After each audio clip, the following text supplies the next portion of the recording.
It looks like a lot, but school report. Instrument. The string Oh, instrument. Put the hammer down. The luthier. Guitar maker. Okay, so let's All right, bring this meeting to order.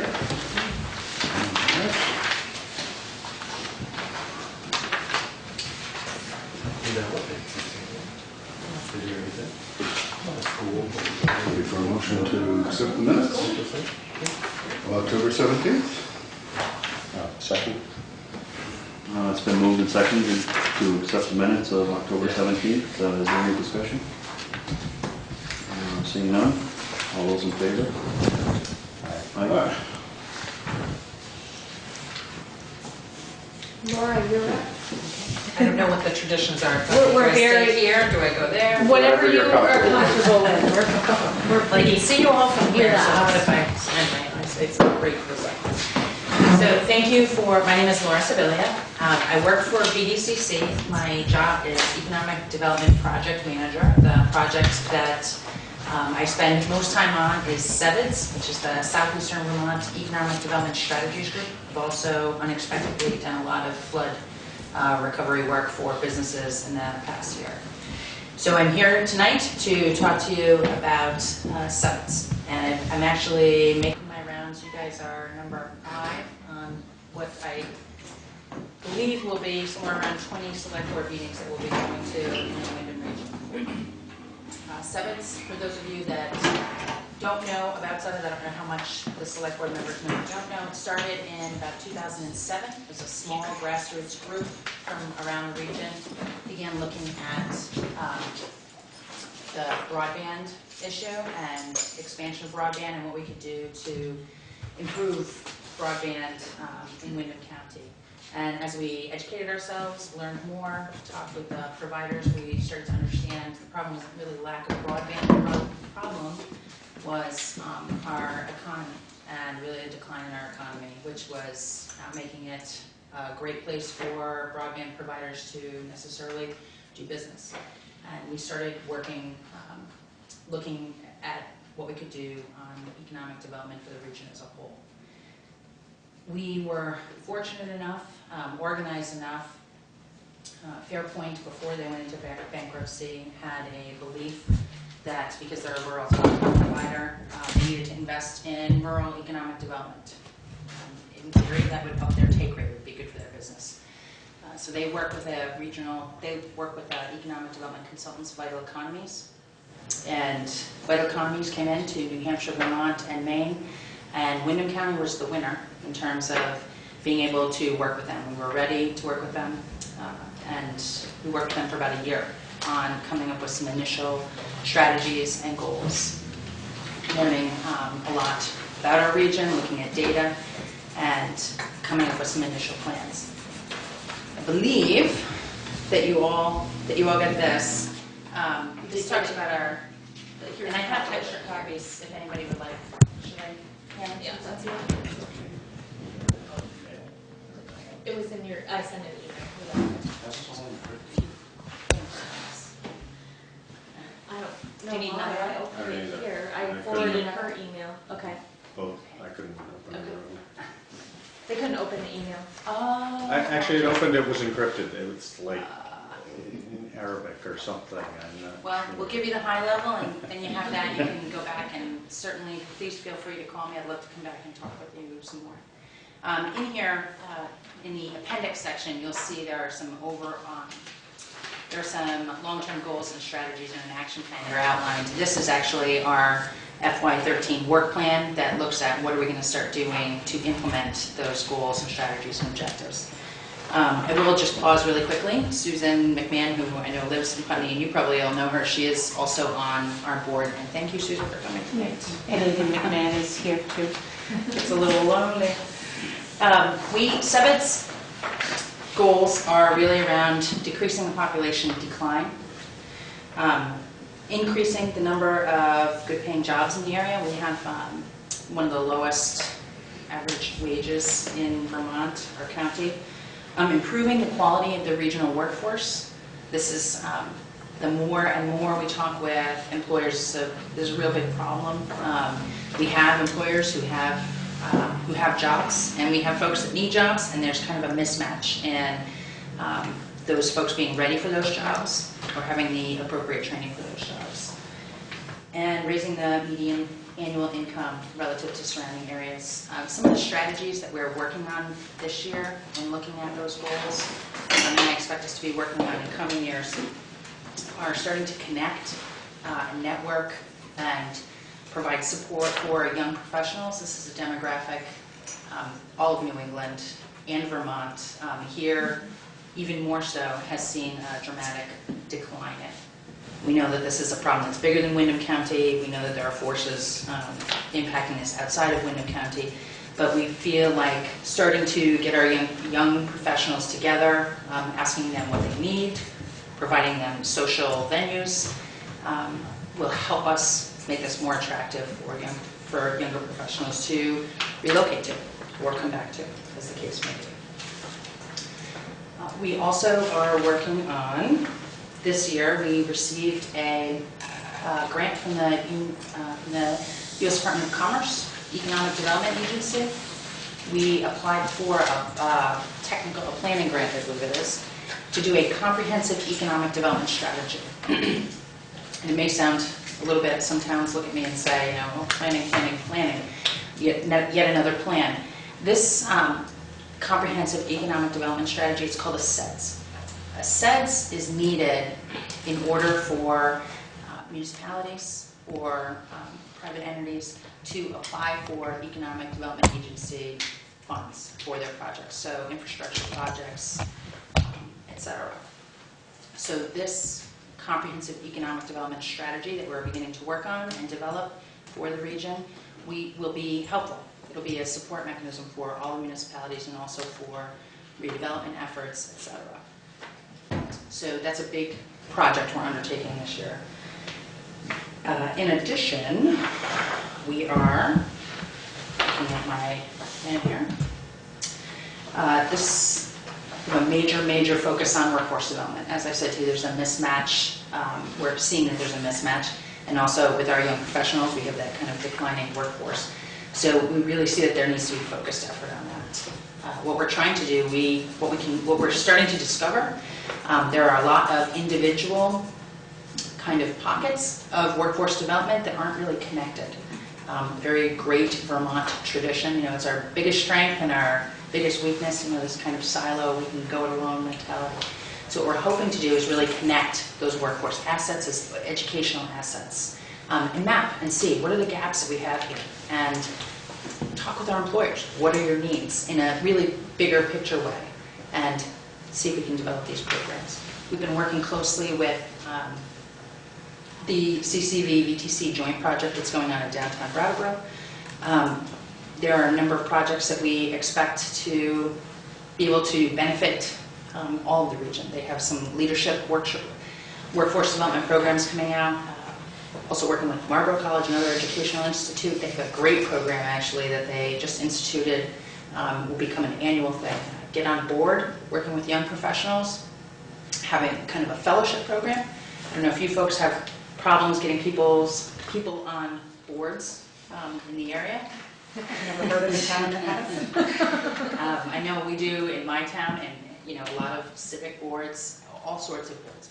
So this is great. It's a way to really engage young professionals. We're happy to partner with them and start working on that. So why am I here tonight? Well, a couple of reasons.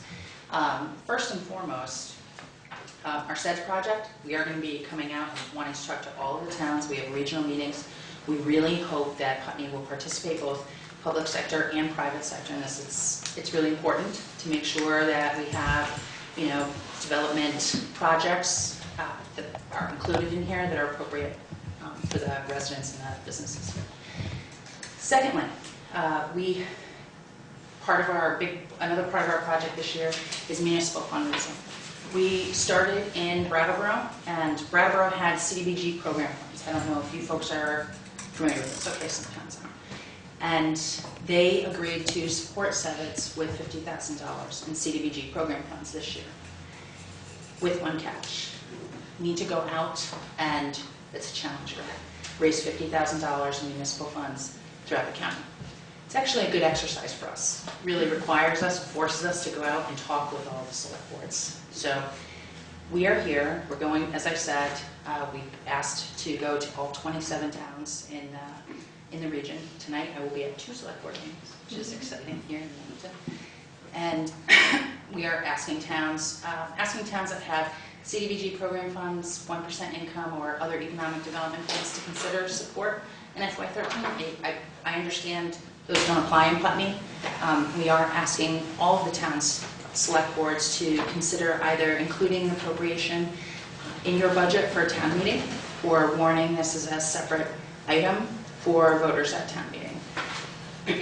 Brattleboro, we explained Brattleboro, we didn't think a lot of towns were going to have CDBG program funds, and that most towns were going to have to go to town meeting and talk with the voters inappropriately, because this was going to be something that they would have to raise, and told them that would delay us for a year. So we were fortunate enough, they gave us $25,000 of the challenge grant up front, and we're using that to try and hire a workforce development person. We have that at a 0.6 position. We're trying to hire it at full-time. It's obviously much easier to do so.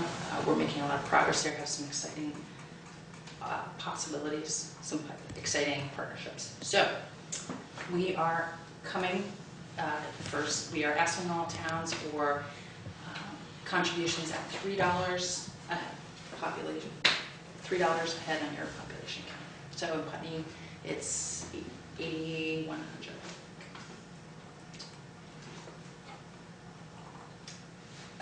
So I was asked to come along as a Putney resident, and also you know me from the Wyndham Regional Commission.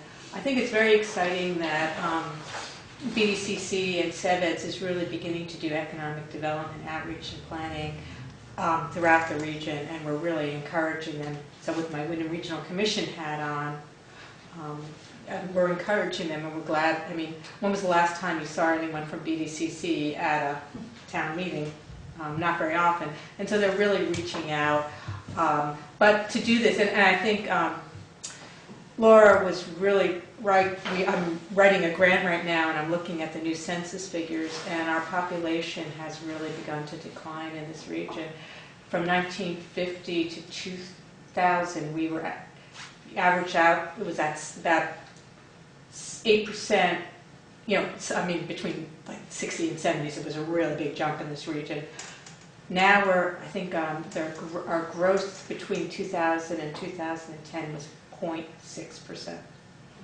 So we're seeing a decline. We're seeing a decline not just in Brattleboro and Bellows Falls where we were seeing a decline. We're seeing a decline throughout the region. I don't remember if it's in Putney. I'd have to double check that for you. We're also seeing an increase of people at the poverty line, above the poverty line in a lot of our towns, which was really surprising. We're also seeing, I don't know if you've been following some of the discussion in the paper about new market tax credits. Those are good things to have, but they're also a double-edged sword, because that means that you really have a lot of poverty and low to moderate income. And so now we went from the previous time they looked at it, through the census figures, we had one area. Now we have, I believe, 5 areas in our region. So there's something going on, and I think Laura, you know, it'd be interesting if the communities, that they have a really good presentation. It's kind of scary, actually, when you begin to look at what's happening with our economy. So we're reaching out. We realize that that's a lot of money for a town of this size, but I would, I guess, encourage you as a town to consider her request seriously. I think they've done a lot in a short period of time, and That's really what I'm here for. Anything else you wanted me to discuss, Laura? No, I was just, one last thing that I wanted to, I was asked a question last night in Bellows Falls that I think maybe, and they have their own economic development director, and they said, why would we do this? We think actually they need their economic development director. They've got a lot of redevelopment, a lot of other problems and projects that they have going on there. However, we know that there are redevelopment projects for municipalities across all of the country that there could be great strategies for. There are workforce challenges across all municipalities. The scale is different depending on the size of the town, but there are opportunities that we think on kind of overall strategies that we can bring to all the municipalities, and that's what we're trying to build. Things that can be scaled for towns and programs that will have value in all towns. So I guess that will be it, unless you folks have questions. Do you have any comments, Mike? Just as far compared, I'm just interested in like where we stand in Wyndham versus other Vermont communities and economic development. Well, actually, this is somewhat a unique and far-reaching idea in the state. This is being proactive, although they're reacting to some situations that are out. Sorry. Go ahead. Just to talk a little bit about how SEVITS has been funded to date. SEVITS contracts with BDCC for staffing, financials. I do the work for them. They have been funded with matching grants by BDCC and ACCD, the Agency of Commerce and Community Development, with support of our delegation here the last 2 years. Those are not necessarily things that we can count on. We certainly are hoping to have that support going forward. We think it's a really important question, particularly with Vermont Yankee. We know that's why the state has felt like it was a good investment in particular to do this here. So. As far as the amount that you're asking for, it sort of was presented as working towards a matching grant of $50,000, but if you're going to 27 towns, then obviously 8,100 is a much more significant number than that would be from a town like Putney. Can you just comment on that? So this is our first year doing municipal fundraising. We had to start with an amount. We don't expect to have 100% municipal participation this year. It's something we know that we're going to have to build. And we felt like we had to pick a number, and we picked $3 a head, feeling like, okay, we probably can make that work and hit the Brattleboro mark for this year on it. I would say that next year, based on how successful, this is our plan for next year is to also begin private fundraising. And we see the workforce development effort that we're really trying to have kind of be really very hearty this year, a full-time position, leading into that being something that's valuable for employers and private business. So, in other words, I wouldn't expect the request to ever go.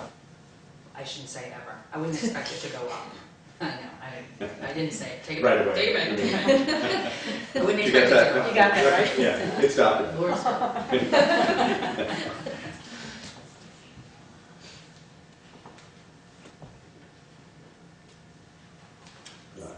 I guess my question is this, I don't know typically how it's when an organization has come and requested an appropriation, or has it typically been they need to present a petition for it to be on a warning at town meeting, or does the select board, because I've run into different methods in different towns, and this isn't a social service, we have a clear social service agency policy, and that's not what this falls under, so this is kind of a... Well, I guess that would be a question for us to look at, I would think, is whether it could fall into that social service bracket, and I don't know. But when I read it, it's it not, didn't seem... It's not typical, right, yeah, exactly. it didn't, when sure. I read it, it didn't seem like it was more CRT kind of those, that's the way that which they started out by applying for a social service funding, Yeah. and then it came to the floor at town meeting. I mean, my guess would be, I would sort of assume, not having had further discussion about it, that we would probably be willing to warn it for town meeting without a petition, but that we would put it on as an article. It's a significant amount of money, so it's something that would, you know, whether we would just try and include it in the budget, I'm guessing it would be more, probably make more sense to warn it separately so that we have a real discussion about it. So, but I think also it would be discussion amongst us whether we feel like that's an appropriate number. Yeah. Would we want to put that number up or some other number? Okay, I just wanted to make sure if they needed to do a petition that you knew that you needed to. Okay. I'll let you know if we Well, change our yeah, mind. we'll let you know. What we're really hoping is the select boards will just help us get this in front of the voters. And let's at least start having this conversation. You know, we do need the support, but let's start having this conversation because we know that we're so small as individual towns. We really need to kind of work together on some of these big picture pieces. I really thank you all very much for allowing me to come in this evening. I don't know if you have any other questions. Thank you. Thank you very much. Yeah. Ethan's done a good job. Yeah, nice.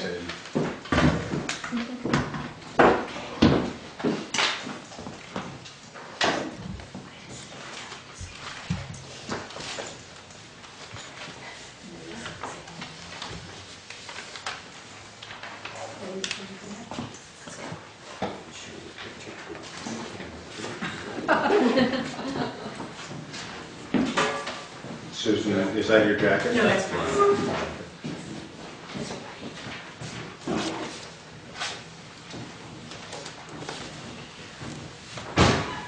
Makes sense. Well, good evening. Congratulations. Well, thank you. Congratulations. It was tight. Well, there may be a recount, but we'll have to see. I appreciate the time. I know you guys have a lot on your plate, but I'm here. You hired me again to work for you, and I'm looking forward to that. And part of my ongoing efforts to reach out and stay connected with you. I wanted to come and visit, hear what's going on for you, and maybe tell you a little bit about what we're hoping to do in the next legislative session. I know that you're going to be talking about health care here a little bit, or health insurance, and one of the good things that come out of this election cycle, both on a state and national level, is that we're going to keep moving forward with reform of how we pay for health care. I'd like the conversation to broaden as to what we present for health care, and at the moment, though, because I think there's a lot of different modalities we can look to as to how to stay healthy and how to get healthy when we're not. Vermont is on track, I think, and ahead of a lot of states. We have a couple of different pieces of healthcare reform that I think we're looking at. One of them actually is focused on better healthcare outcomes. It's called the Blueprint for Health. This is something that actually started in the last administration, and it was about gathering together people, best practices, going right down at the community level and creating better outcomes for people who are healthy, but most especially, how do we address the concerns of people who have chronic illness? What we found out is we spend about 65 cents on the dollar for chronic illness in this state, whether it's elder care, people who have ongoing health issues. So how do we do that better? How do we do that using our healthcare dollars most wisely? And then how do we broaden that so we can increase the quality of life for all Vermonters by keeping them healthy? So there's a lot of things they're looking at, and the Blueprint for Health is separate from the insurance reform, and it's ongoing. It will continue whether or not who gets elected, because I think there's some pieces that are in place already They're now spreading. I think Bennington was one of the first trials, and now all the counties are going to be getting blueprint from health efforts that put community teams working with hospitals, local providers. So that's something we can look forward to in this area as well. We're on track now as well with continuing with the timeline that by 2017 we're hoping to have a complete overhaul as how we pay for insurance here. One of the things we know is that the current system is unsustainable. Cynthia said you were offered the policy this year with only a 9% increase. And let's just think if everything in our lives only had a 9% increase. Say only? Well, I'm saying only. He heard it. I don't remember that, but. Compared to other years, 9% doesn't feel like Yeah. a lot, which says something about the dynamic in place here. It's unsustainable.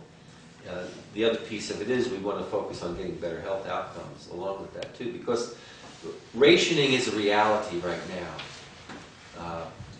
Healthcare is rationed by who can afford it, what they can afford. A lot of people have so-called insurance, but they can't afford the co-pays or they can't afford the limits before it kicks in. A lot of people have catastrophic insurance. In effect, that's rationing.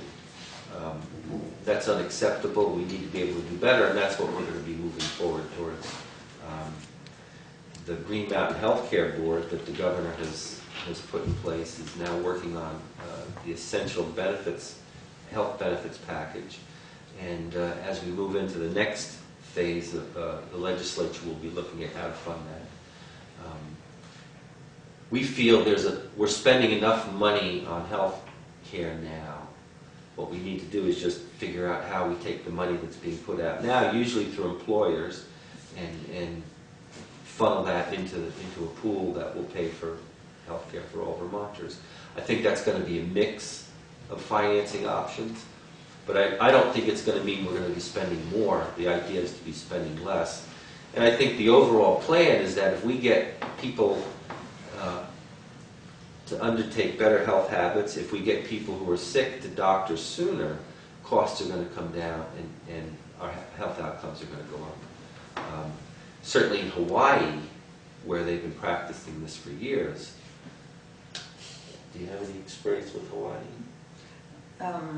Nothing that I can share. Okay. But I think Alice has lived in Hawaii for a while. At times, Hawaii has seen that. Canada has seen that. We're the only country in the world that doesn't have this, and we can do better. So we're going to be moving forward on that. Hopefully in a year or so, we're going to have more to report on the funding mechanism for this, and we want to make it as equitable as possible. One of the big economic pieces of this is we don't want healthcare anymore to be tied to employment.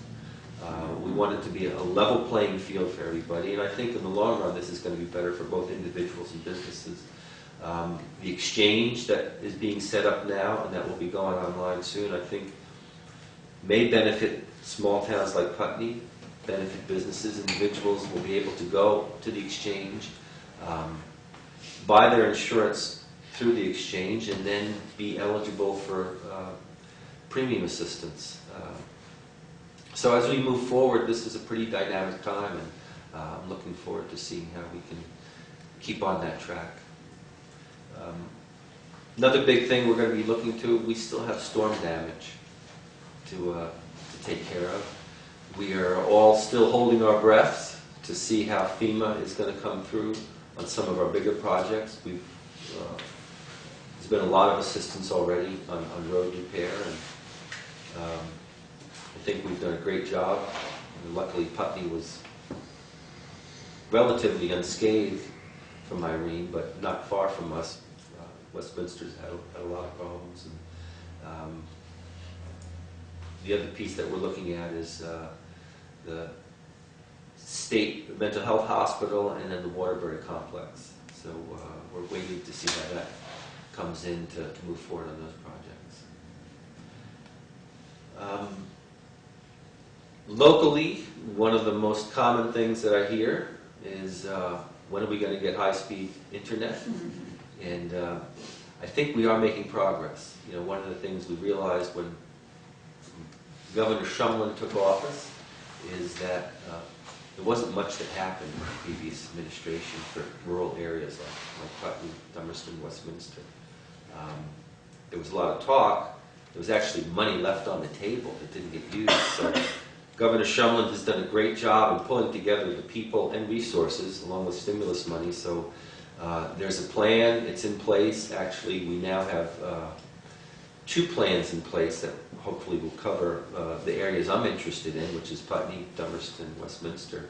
VTEL is part of that plan, and Fairpoint. So we are moving forward with that. I know there are people here in this room who have contacted me about this issue, and yesterday standing around at the polls, it's probably the #1 concern that people have after, you know, how do we make sure we have the basics in life? It's something we need to look at as a utility for people, and I think the governor has put some plans in place, and we have had the governor's point person, Karen Marshall, down here in Putney. We hope to get her down again for another update and to connect with individuals who are underserved. And the governor's promise is, and his plan is by the end of 2013, we're going to have last mile service. It's a pretty ambitious plan, but I think things are moving, and we hope we can meet that. What about Sovereign? SovereignNet has been a part of that in terms of creating a base infrastructure. One of the things we needed to beef up before we can spread out is the main lines, the fiber optics, and they have been busy creating that up the Route 5 corridor. And with stimulus money, I should say. So they're part of that, and they will be part of expanding their own services, but in terms of the broadband access, I think what people in Putney are going to be looking to be served through the VTEL expansion and through Fairpoint. I think VTEL's program is called, it's either WOW or WAW, but it's a Wi-Fi, a public Wi-Fi that people will be able to buy into. And it's not that they're going to be pulling cable to every last mile of Putney, because the exorbitant price of that makes that impossible. But what they do in other countries is create these G4 networks, and it seems to work, and that's what we're pushing for. What's on your plate that you're looking for us to perhaps work together with or take a lead on? I don't have anything right here. Just stick around for the rest Yeah. of I think that, I mean, you and I sort of had this conversation yesterday, but I think that, you know, the biggest sort of infrastructure question is the recent turning down of money for the sidewalk that we're looking at. Will you be reapplying for the next round? Well, Same? we'll reapply for bike ped. We'll also, The you know, transportation. when TE money, Yeah. or TA money as Yeah. it's now Yeah. called, Yeah. becomes available, then we will certainly apply for that. Yeah. But I think that's probably the one sort of, other than the internet, that's probably the one thing Yeah. that is more state funded than anything else. Well, it's certainly something I can bring to the governor's attention, because I know he's concerned still what goes on here in Putney, even though he doesn't get home as much as he'd like to. It's unfortunate, but I think the storm took a lot of funding away for enhancement projects such as that. So Yeah. I think once we get settled with FEMA, maybe we can start putting more of that out. I think there was an RFP that went out recently again for On which, in was it transportation enhancements, sidewalks, and Yeah, they haven't opened it yeah. up again because of the change from transportation enhancement to this transportation Right. alternative, Okay. which is encompasses all of the different. We sent an application for that, Yeah. and then were informed that the program had been suspended, so, until it's Yeah. unsuspended. And we will be applying for that, we're waiting for that to come back. I think, probably our other biggest single issue in town continues to be affordable housing, which, we have an affordable housing committee, which is fairly inactive at this point, as you, I think, know, and part of that is just the seeming real lack of availability of potential locations for things, so that's a tough one. But, And I know Connie Snow has said she's still open to working together. Yeah. They just finished that huge project in Brattleboro, and I think that's going to lessen the burden. And then when the Brooks House gets back online, which I think our governor has done some great leadership, exercised some great leadership on, it's going to really transform downtown Brattleboro and the surrounding areas. I can't say how much good is going to come out of that, because I think the collateral benefits from having those colleges downtown is really going to help on a lot of fronts. It's going to bring a lot of jobs downtown, it's going to bring a lot of people, and that's going to spread out. The benefits of that are going to spread out to the surrounding areas as well. And there will be housing in there as well. The co-op project has provided a number of affordable housing units, and then hopefully it'll loosen the schedule up for the land trust, because I think they're the ones that are making affordable housing happen Yeah. around here.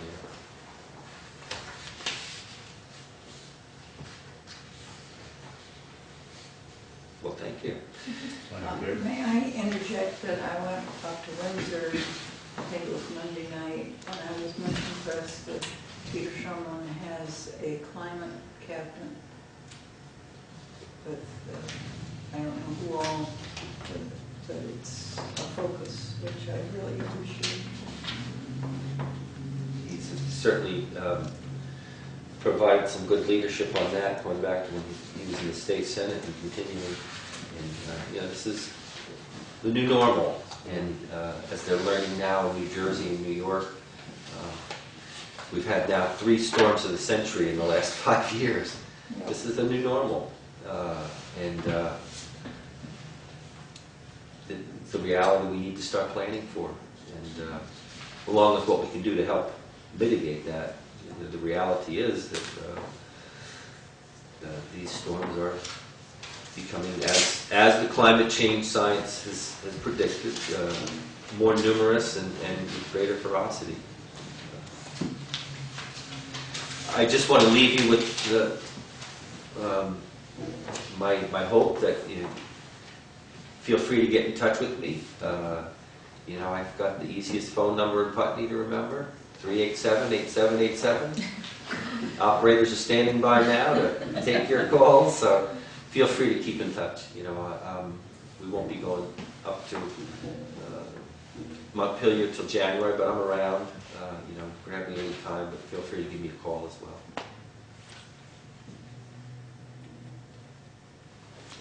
And thank you all for your good work. Thank you. I'm actually going to stay for a little while, but I have another meeting to get to. Meetings and Are you up next? I think so. Oh, Yes. good. I'd love to hear what you're.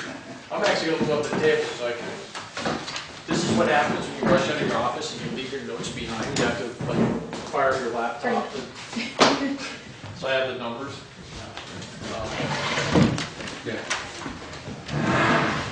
Okay, the election's over, no campaign ads. That was the only reason I voted, just so they would stop. Cynthia asked me to come in because this is the ugly conversation we knew was coming. We talked about this 3+ years ago. So just a little background, this is in reference to Melissa Martin's position.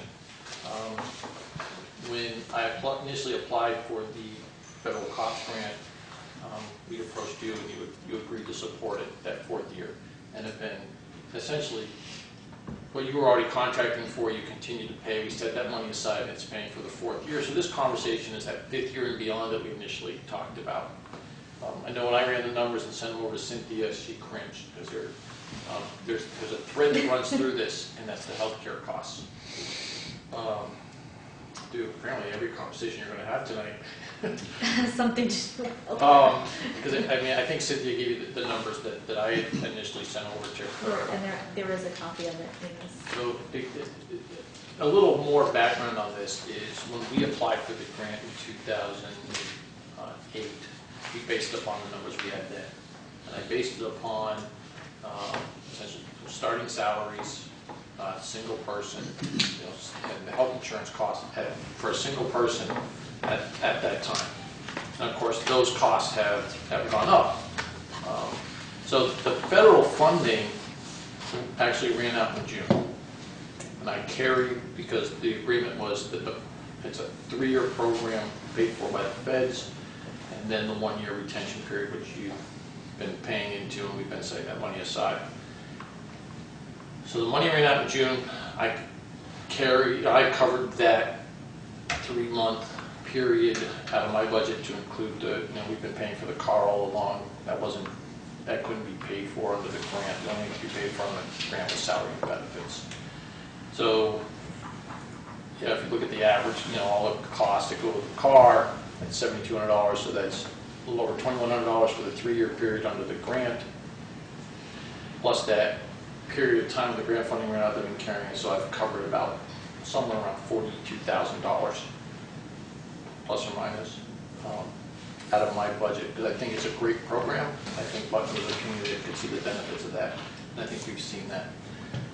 So, but when you look at the numbers for that 5th year and beyond, the salary and the car together is just over $72,000. And right now, what you're paying into the programs is $20,000. So you're looking at an increase. One of the things that you've also seen, if you look at the numbers, is a decrease in your ticket revenue. Because one of the things that we thought might happen, has happened, is that Melissa's job, or in the work that she's done, has resulted in more criminal cases. But reporting things to her, she's following up, so that takes her off the road and her time that she can devote to writing, traffic tickets and that revenue source that would come back to the town. But we've tried to offset that with some other grants that allows us to work in the town. But even grant funding, like a lot of other funding throughout the state and the feds, is going away. It's significantly reduced from what it was just 5 years ago. So those are the numbers if Putney decides to continue that 5th year and beyond of having a deputy here 40 hours a week. So that is, I guess, the starting point of the conversation.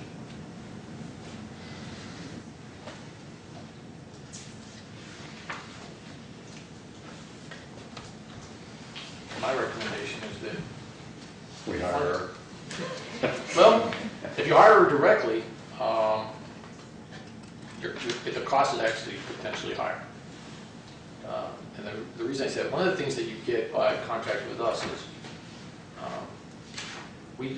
our liability insurance is covered if something happens. It's because it's how we're structured. You're not paying for the supervision fees. You don't have to pay for policy development in case that's all done through us. If you hire her, you'd have to find a way to provide that supervision level. Economy and scale. Correct. Which is, a couple of the options you may have is we can go back to what we were doing before, which is an hourly rate. My municipal rate per hour is $43 that I charge the towns. You could partner with another town and maybe split the cost. I know Westminster is considering increasing their coverage, maybe partner. But then understand, Melissa's very busy now at 40 hours a week. If you cut that down to 20, are you getting the same level of service? You get great service for 20 hours, but you've already shown that there's a need for 40. And she's got, some of the other things that she offers, we did pay for her to become an EMT. She is now an emergency medical technician. She responds and frequently gets to scenes before even rescue of the fire department can get there. And there's that. She has helped us, as Cynthia's aware, make some real significant inroads into Landmark College. for many years because of how responses were handled by us and state police and different. There was never a great connection with the students and the staff. That has completely turned around due in large part, quite frankly, from my point of view, all to Melissa's hard work. You know, she's up there all the time. The students know her by name, and that has solved a lot of problems for us. It's not as adversarial as it used to be. Has it reduced the amount of time somebody needs to be up there? Do you have a sense of that? Or is it My just sense is more yes, convenient? but we're even taking some additional steps to further reduce that. We're in conversations right now about doing some sort of restorative justice pre-charge program with the college. So to reduce cases having to be processed all the way to the state's attorney's office, putting together a program where things could be adjudicated through the school. This is a very special student base, we all know that. For them to leave here with a potential criminal record and for having to deal with a court system puts a lot of additional pressures on them that maybe they don't need. So we've started that conversation with the school and with Tracy Schreiber at the state's attorney's office.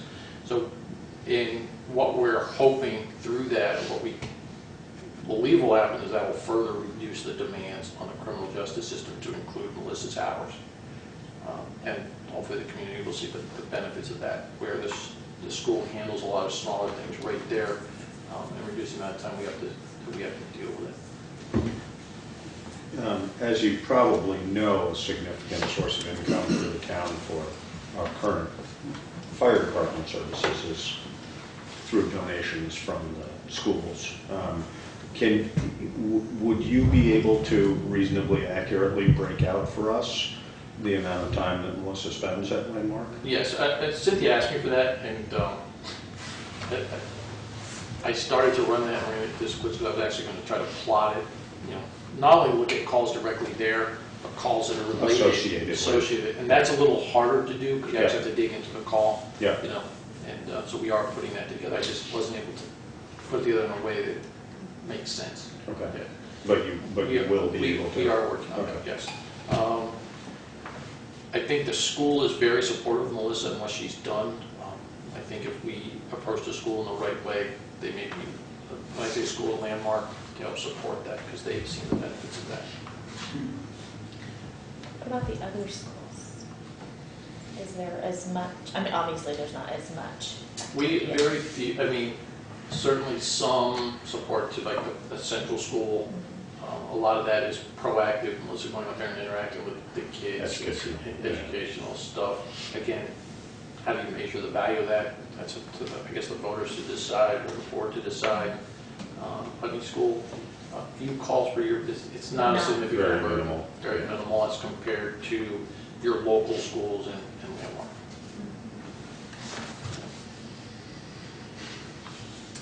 That's where we're at. Is I think over the next few months we're going to have to say, you know, what are you getting for feedback from the community?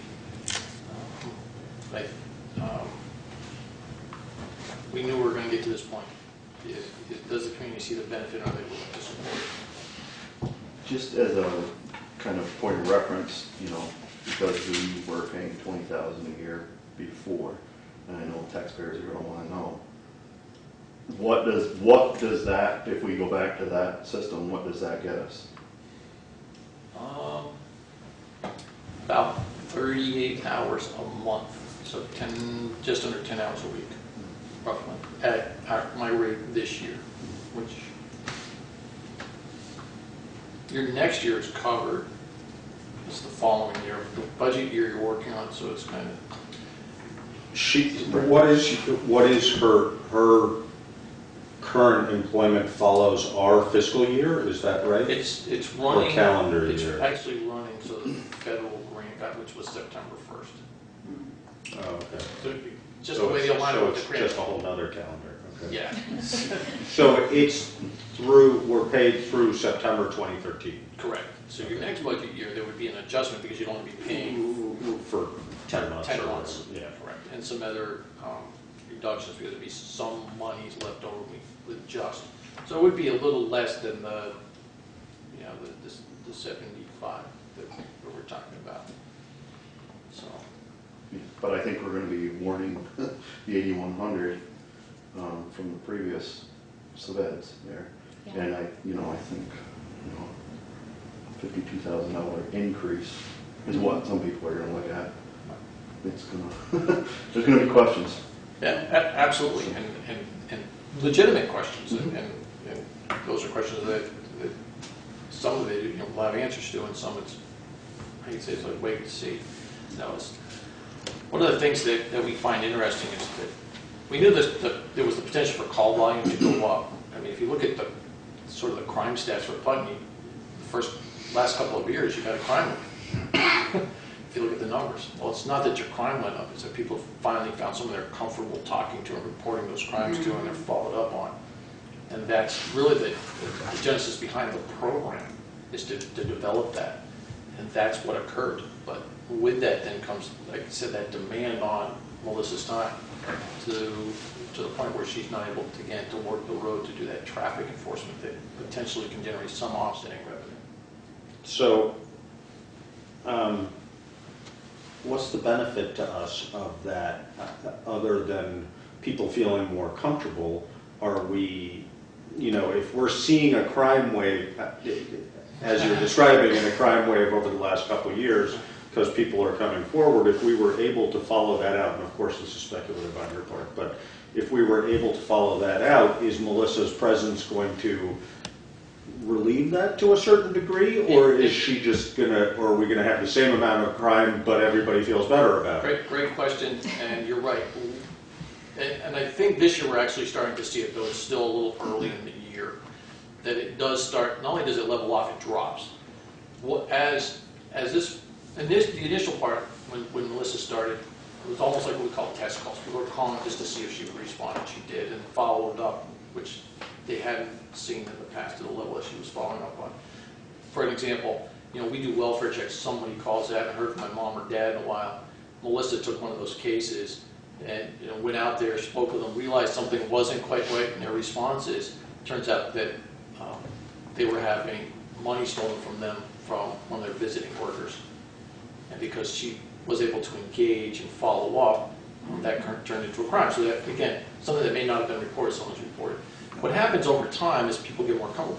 They start reporting smaller and smaller things, so we start to recognize, hey, I can solve this before it becomes criminal.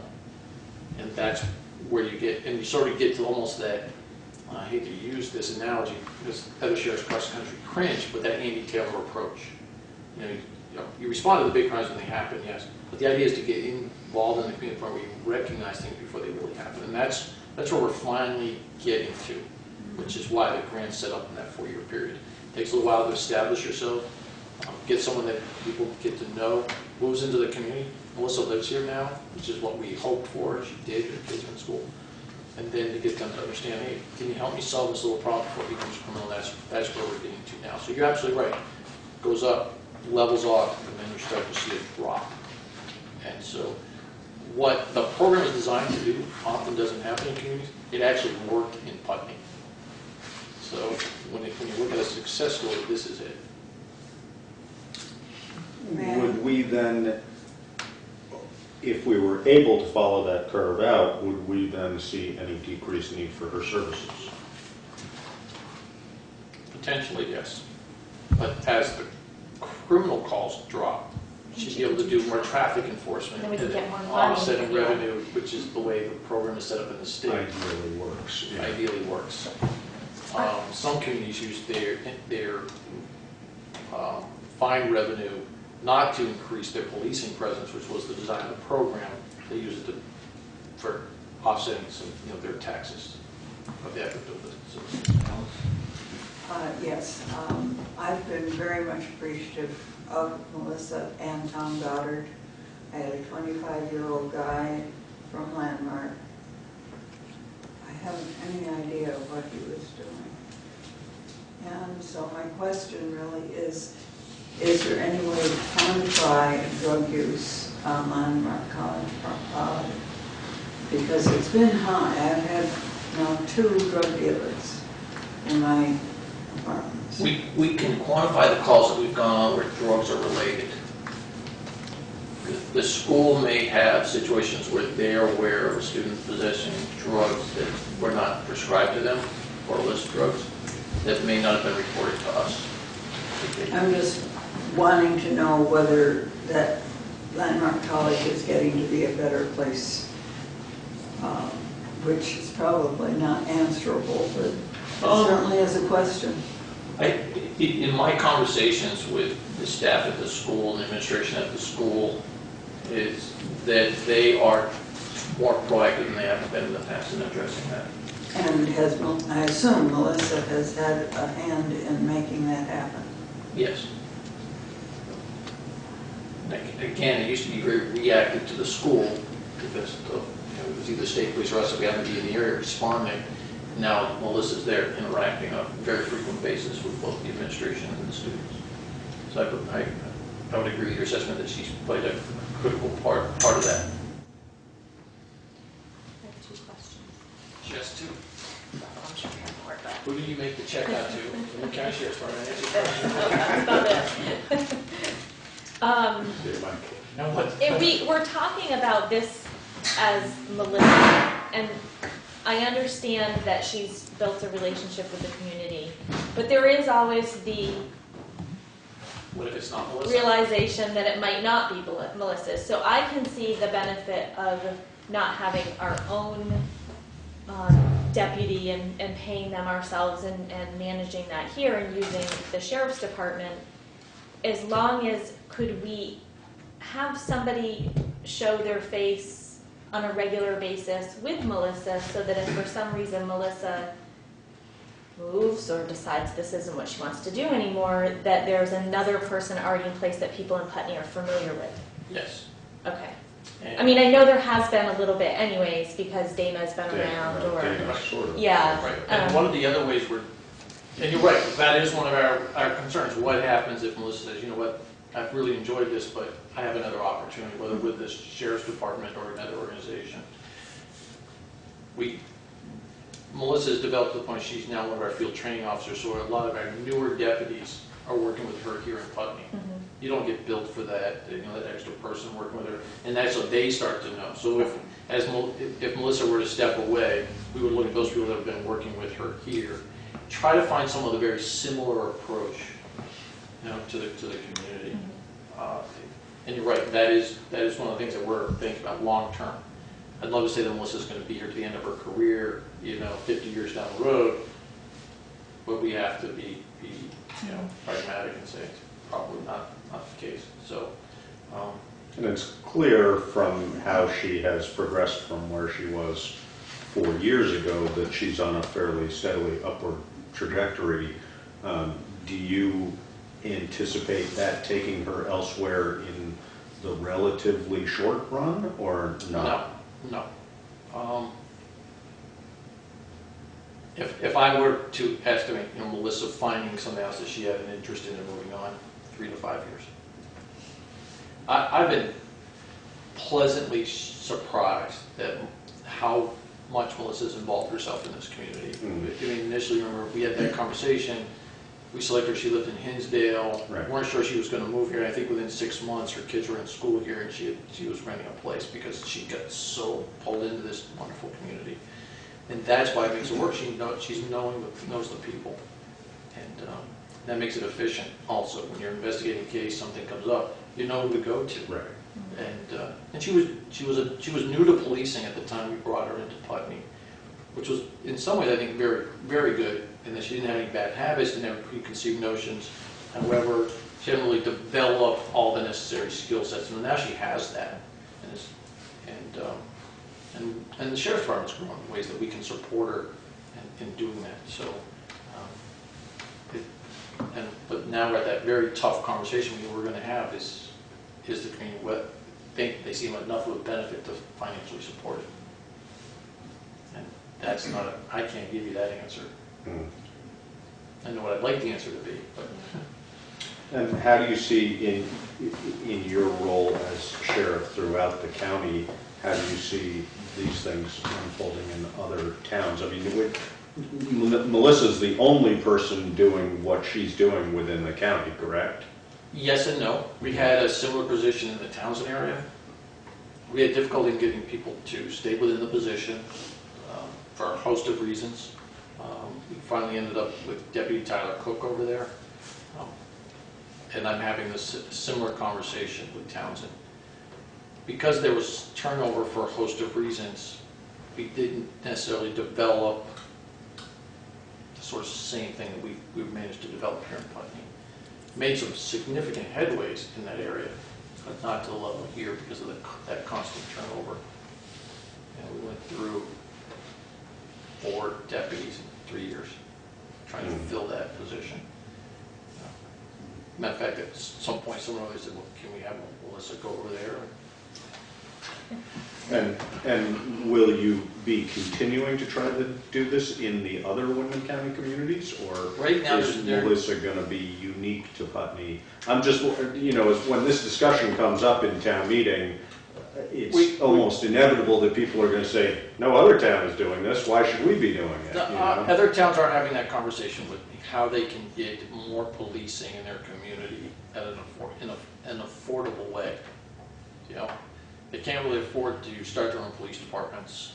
It gets expensive. Economy of scale, you're spreading out a lot of costs across.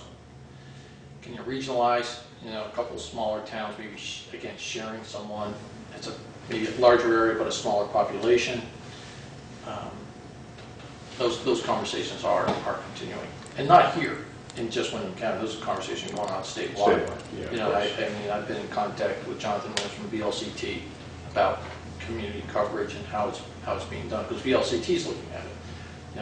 You know, smaller communities can't sustain their police departments, and what other ways can we do it? So without, you know, the larger communities, the Burlington, South Burlington, Shelburne areas, Brattleboro's, Reynolds, you know, they have the tax base. But, you know, it's difficult for communities such as this, Westminster, Dummerston, similar to provide policing. They recognize the need, but I can't afford it, quite frankly.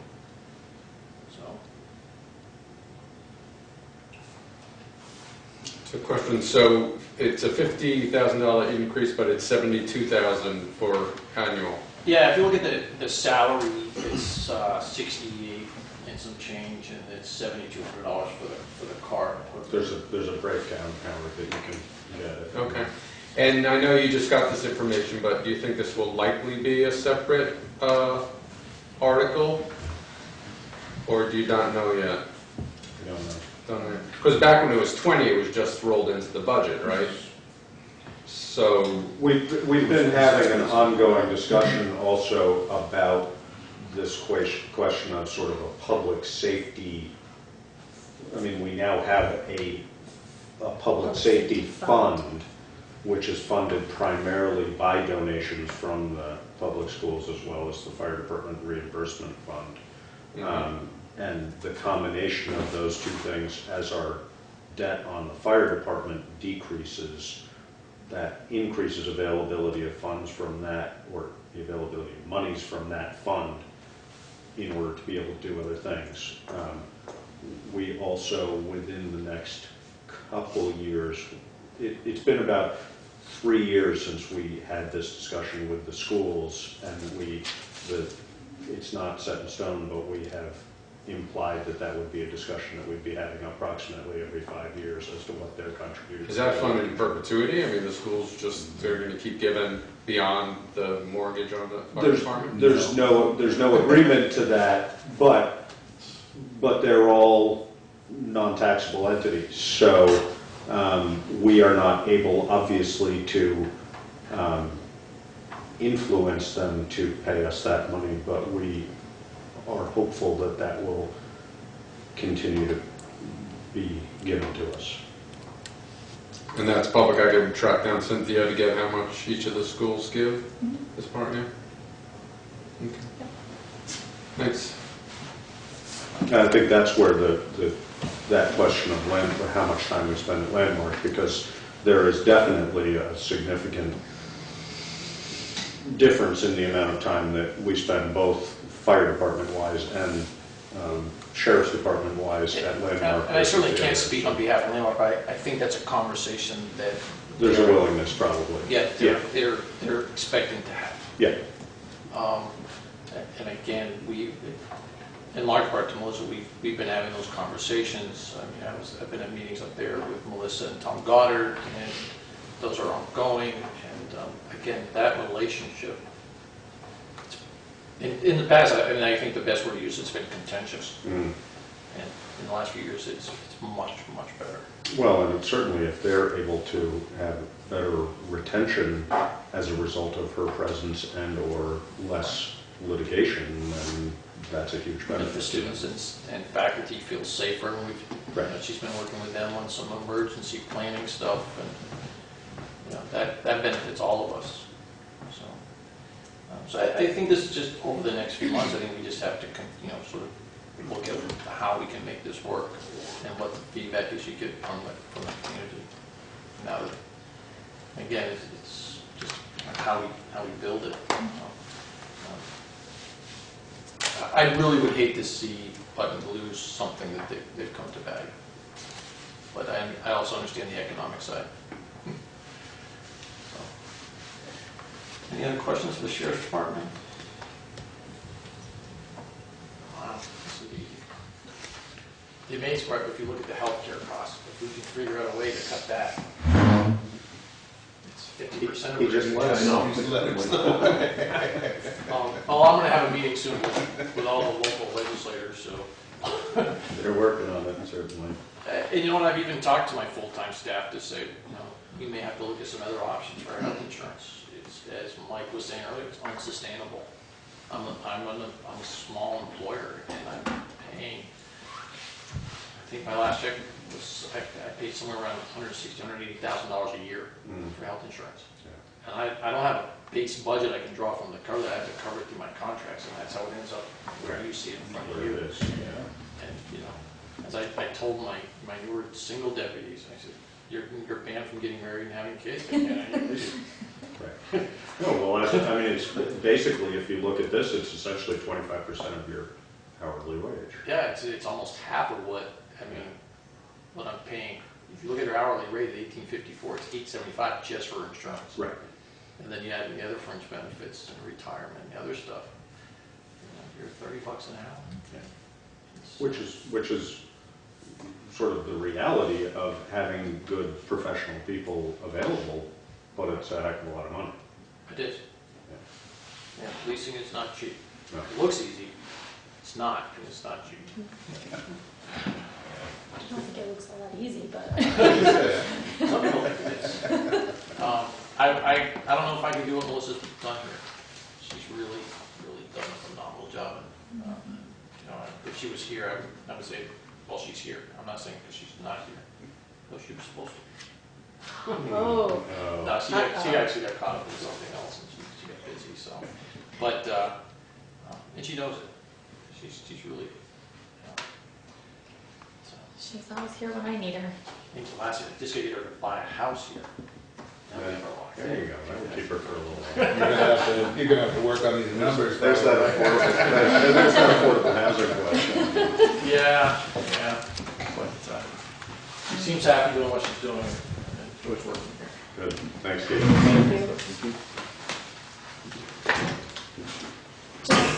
You guys had asked me a question when this came up at the last meeting, asked me a question about that fire the debt service fund, or whatever we called it now. So I did a rolling kind of, where we were at the end of this fiscal year, and knowing what the donations are and what the loan payments are, where we would end up at the end of June of 2015, and that's when we renegotiate those agreements with. So if you look on the back, each year it's around $45,000 is what we have kind of as our surplus in that fund. And it's just going to grow each, a little bit. As the debt service This isn't decreases. even including, I included no reimbursement money coming in there. This which is just the donation. This is just donations and what our debt payment is. Because the reimbursements are, I mean, that's just us hoping for something to happen that we get reimbursed for, so. I mean, it's been an average, those reimbursements have been, you know, could be, one year it was 18, when it was 7, when it was 32, so it's. So there is a pretty significant balance in there every year, so it's something for us to look at during budget time. And are these, what are we doing currently with that balance that's left? I mean, if we have that much left over each year, are we, what's the size of that fund? And, I mean, this is the fund balance. Well, at the Is end of this the fiscal fund year. balance, or this is the surplus, this is the estimated surplus per year? At the end of fiscal year 12, the fund balance was 53,000. Right. So it's just a rolling, going forward, that's your fund balance at the end of these. Is that your question? Sort of. I mean, we did, But, so why is it decreasing over the next 3 years? well, because I'm not including, some of them, the previous years have some reimbursements in it. Okay. So I would assume that you'll see bigger numbers here because we will have at The least some. reimbursement But I didn't added put in. any in there because it, even an average I couldn't really come up with because it fluctuates so much. What? So that's why. This is a concern. My guess is, this is a very conservative estimate. So we should see this increasing. So this isn't end of year, right, this is end of year fund balance, it's not end of year surplus. So at, you know, there was 1 year we were back down to 5,000, but that's because we bought the $20,000 truck. Right. You know, so.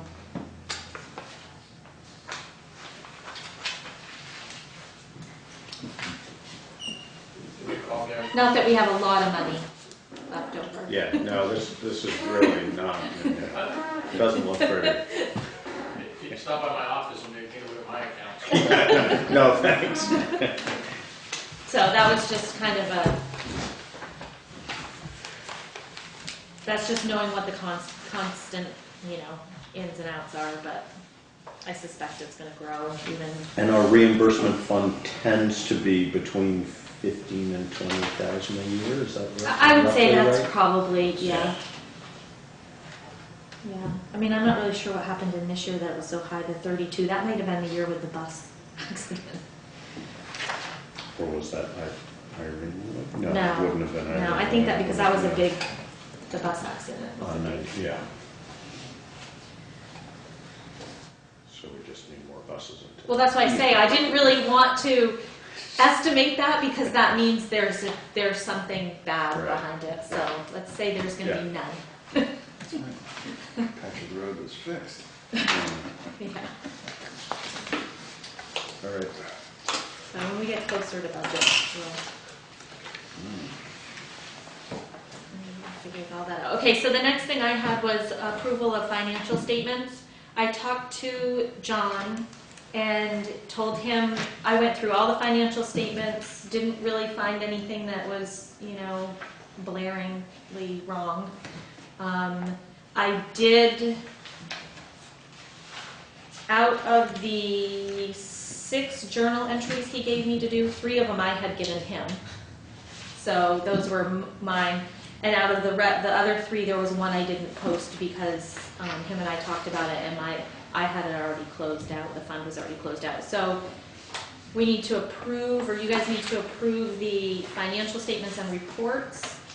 And So this is well, the complete for yes, 2012. 2012. I mean, unless you guys have some questions about it when I did that. Okay. And then an approval of the journal entries I need to sign. But his question, I asked him, usually he comes down and sits with you guys, and he wanted me to ask you if you wanted him to do that. It's up to you. He's comfortable if we don't. He's fine with coming down. I told him I would ask. I don't feel the need. Feel okay? Yeah, I mean, this is sort of a direction we've been working towards as, Yeah. you know, Right. really, you know, a degree of comfort and Yeah. quality of reporting.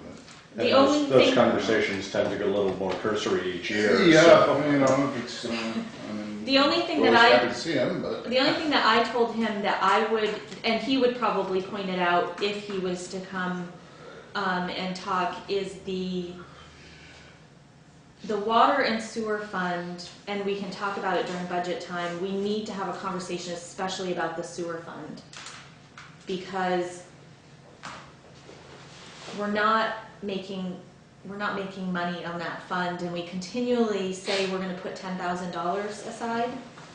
Which But we can't $10,000, we can't afford it, first of all. Right, we're not, And, it's not a lot of money. and $10,000 in a sewer treatment plant, you might as well not even say. Flush that down. Let you flush that down.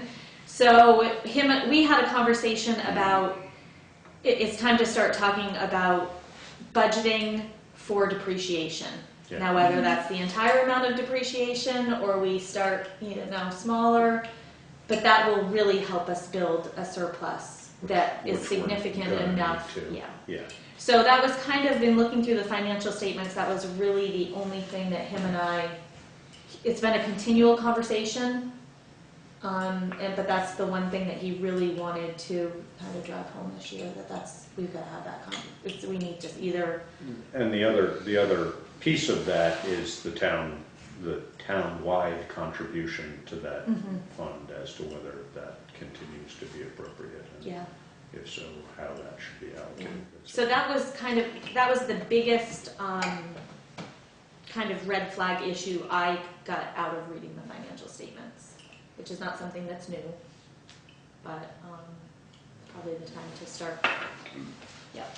Start talking about it. So if you guys want to go ahead and, we need a motion to approve the financial statements, and you guys need to sign them. And then I'll send all this up to him, he will send me the final copies after I send this to him. That needs to be signed. Yeah, something else needs to be signed. Make a motion to approve of financial statements and reports. Second? It's been moved and seconded to approve the financial statements and reports. Is there any discussion? Not seeing none, we'll proceed to vote. All those in favor? Aye.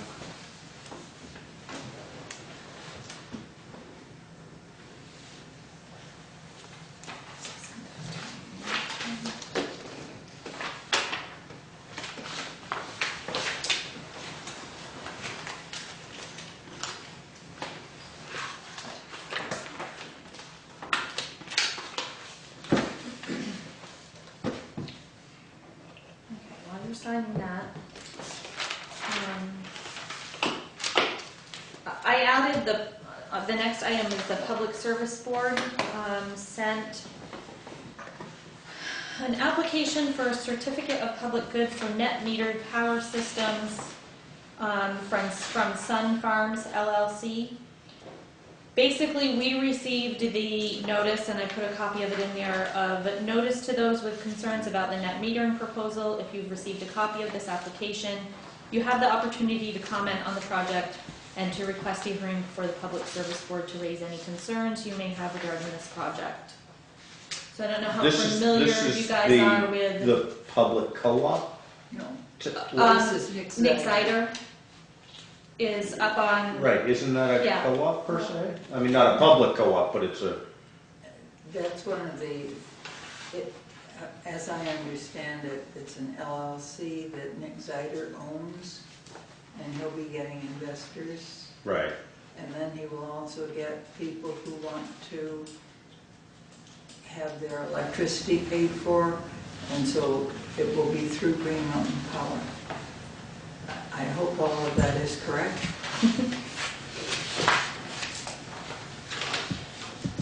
So I wanted you guys to see this notification, and wanted to know if there's anything you wanted me to do to comment on the project or to request a hearing. Your point is well taken, Josh, that it's not a cooperative. Okay, that's what, yeah, I mean, I think it's been, I've heard people refer to it as a cooperative, but I guess it's a private, I don't know what the proper terminology Well, would be. he owns the LLC, as I understand it, Limited Liability Corporation. But don't people invest in it? Don't people put up money? Yes, You buy, for $285, you can buy a given amount of electricity. Yeah, it's a in the, share per se. there's a section in here that talks about group system information, and it says, Nick Zeiter or a representative of Sun Farm LLC is responsible for any amendments to the group. Each member of Sun Farm will receive a share of the power produced by the system. A share is represented as a percentage of the total output of the system. So I guess the town question that's going to come up for this is how do we tax this entity and the infrastructure, which I know that that's a discussion that's been going on in other parts of the state for installations like this. So I think we should, the listers and or NIMRIC may have some answer for that, but we should explore that. I can do that. Because this will be a, you know, like we tax the utilities for their on-the-ground assets, we're probably going to do that, but I'm not sure how we do that.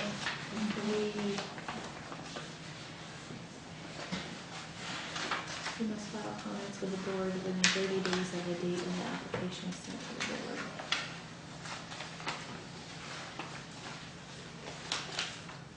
Is there anything besides that, though, that we want to comment to the Public Service Board about the project? I mean, I guess that's a question that we want answered just to have the answer, I guess is what you're... Right, But so is it- are we, is this in any way an endorsement from us to encourage the Public Service Board? The Public Service Board has to approve this, correct? Right. So do we want to endorse it in any way? I don't know whether that's our role. And I don't know whether they're asking us to do that. Do you have a sense? Well, I think that that's what they're, I don't know that they're asking us to endorse it, it's what comments do you want to make about this project? Whether Is Nick that's Zeiter asking No, us to endorse well, it? this came from, From the Public Service Board? yeah, or, well, he's not asking us that, no. He's noticing us, similar to a zoning, Right. you know, an abutter to a zoning Yeah. application or a DRB. What do you want to say about this project? Whether Yeah. it's good, bad, what are your comments, if any? I think the PSB just lets municipalities know. Yeah. So that they're aware of. Right. Right. Nothing more than that. When they put that one up at Sojourns, I know the Westminster Select Board got the same kind of Yeah. info. I mean, I suppose if it's a positive, you know, it's an endorsement, yes, we support this project, you can, but I think not saying anything is okay too. It's just, you've been noticed. Yeah, I mean, I guess it's a question of whether we want to, you know, comment on the fact that we would encourage increased alternative energy in Putney, or, you know, whether we just don't comment. I don't really, I mean, I think no comment in some ways is an endorsement, so Yeah, because if you didn't want it, you we'd be saying something better. Now, is there any, they have no, they don't have to go before the DRB for anything? No. I guess that then is another discussion we should have at some point, is whether we're going to want some sort of an ordinance so that these things do need to go. And I'm sure that, before you know, when DRB. especially when we're talking about the finishing up the town plan, that's a discussion to have there Yeah. too. And I know that's going on statewide, Yeah, I don't but know. we should stay ahead of that because, you know, particularly if something like this becomes a successful model, then, you know, do we want 30 of these in Putney? I have no idea. I would imagine it would be hard to argue against, but there might be neighbors who would Well, argue against it. so no comment? Silence? No news is good news.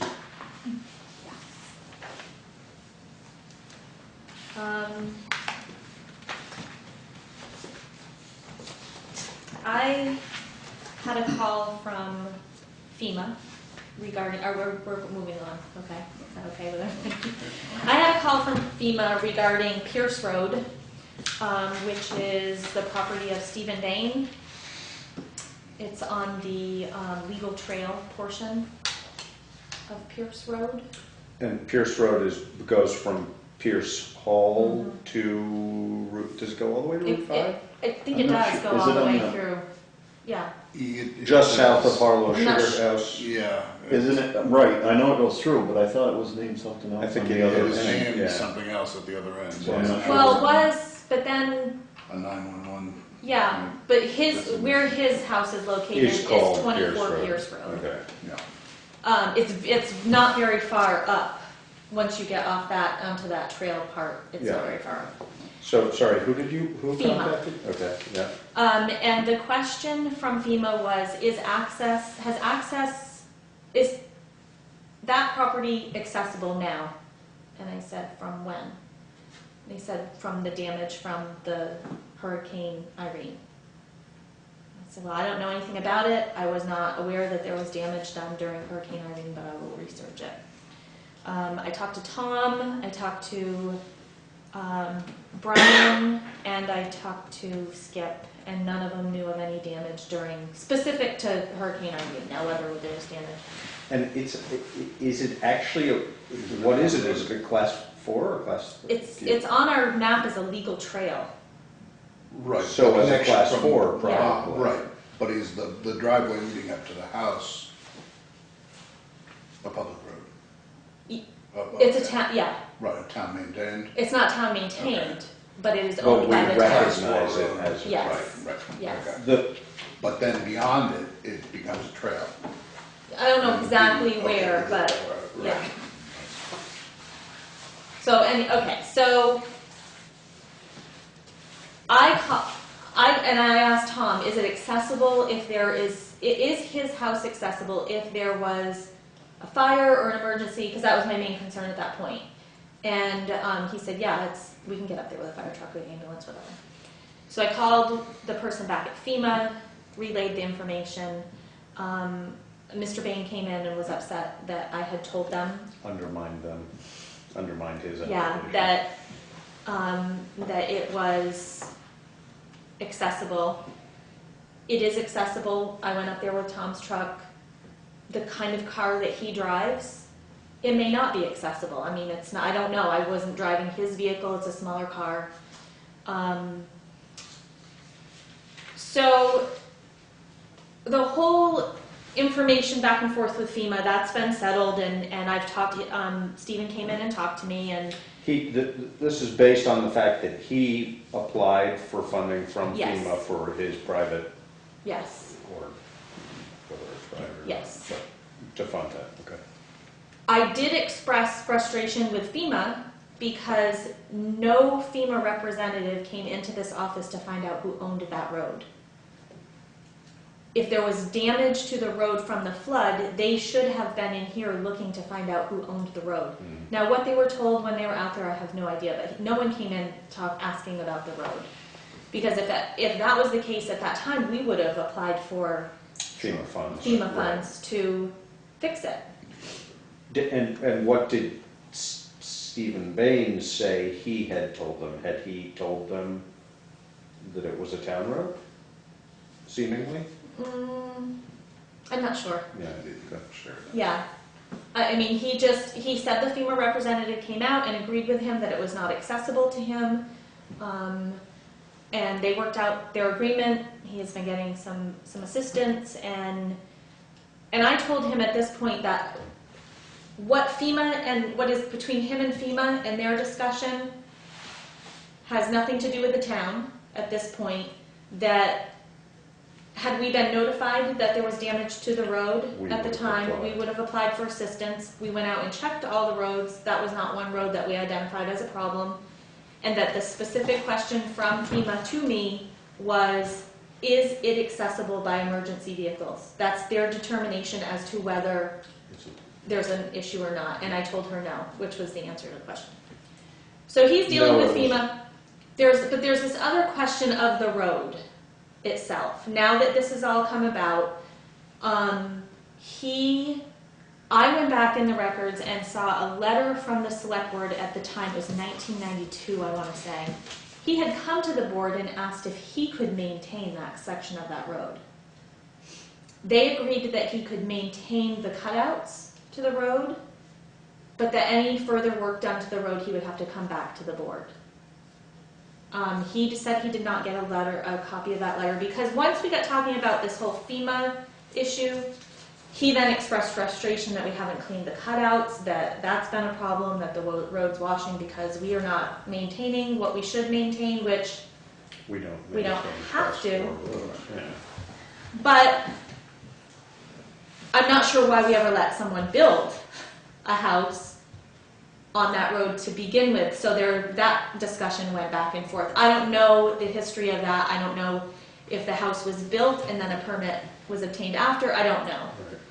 So now we have a situation where this house is on that road. We do not maintain it. There are some issues with the road.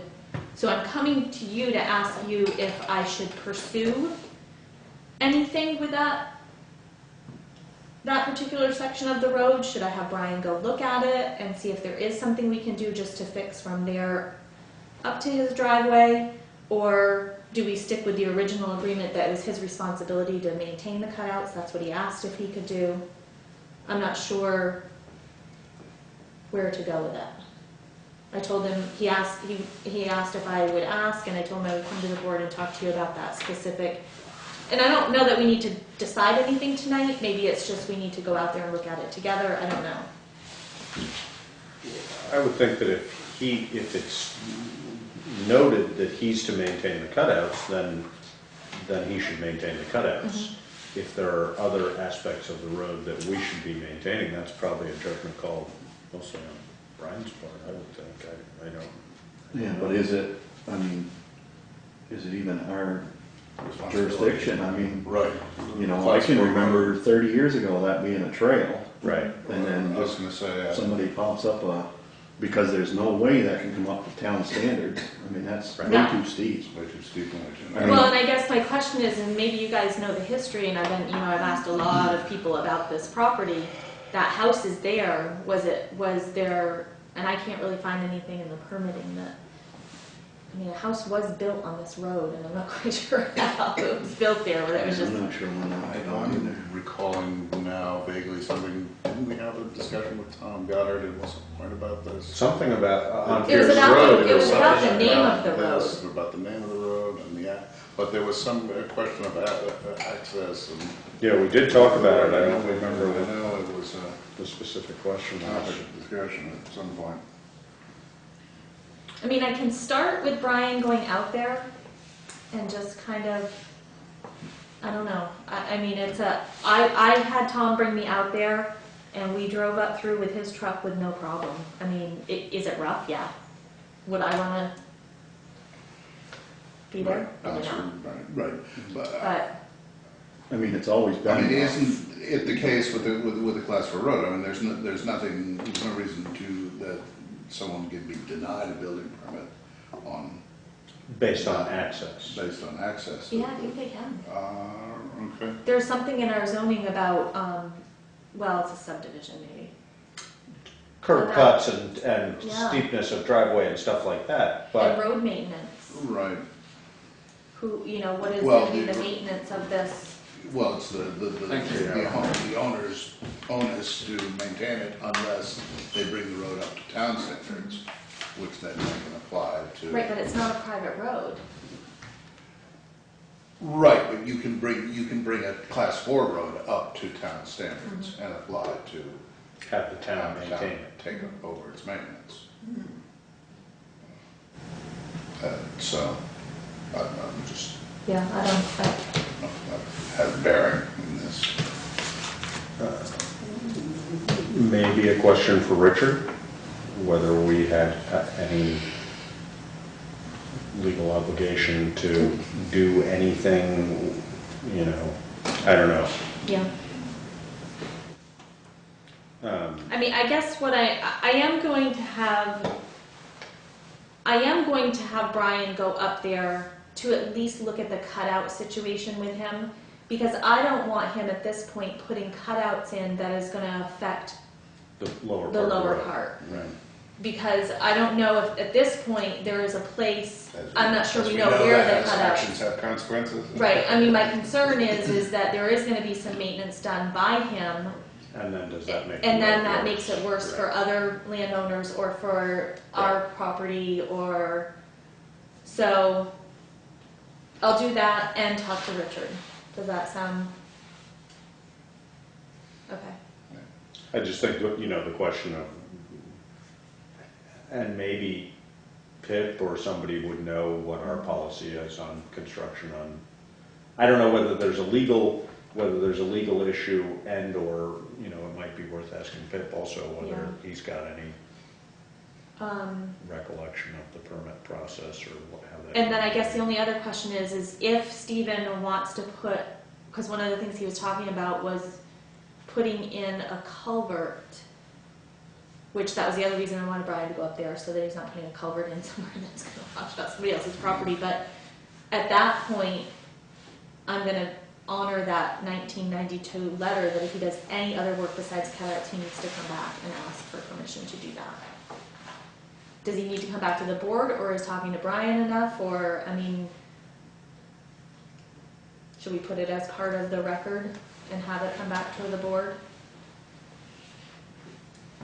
I think probably. I think we answered that question. Yeah, I think we just need to look into. I guess that would be sort of a road commissioner question, so. But it would have to be, I mean, I think he should be aware that if he wants to put a culvert in, it's gonna have to be up to whatever standard it would need, you know, that's gonna be up to, probably up to Brian, but based on our approval, the size of the culvert, the location, et cetera. Right, I mean, I guess I would have it all brought up to Brian in that case and have him present Tell us the case, what it Okay. needs to what be, needs to be done, and then. or whether it's an actionable course for us. And then Stephen Bain could sort of argue that if he didn't feel that was appropriate, but. Okay. All right, so I'll get back to him and let him know that I did bring it to you guys and that we talked about it, and this is the strategy that we're gonna, that you will give him some type of answer.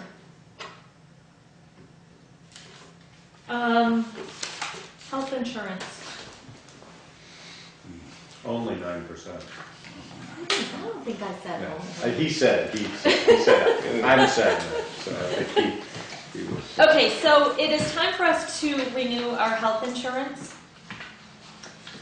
Because of the whole Green Mountain repair, the exchange, which will be mandatory for us to be a part of starting October of 2013.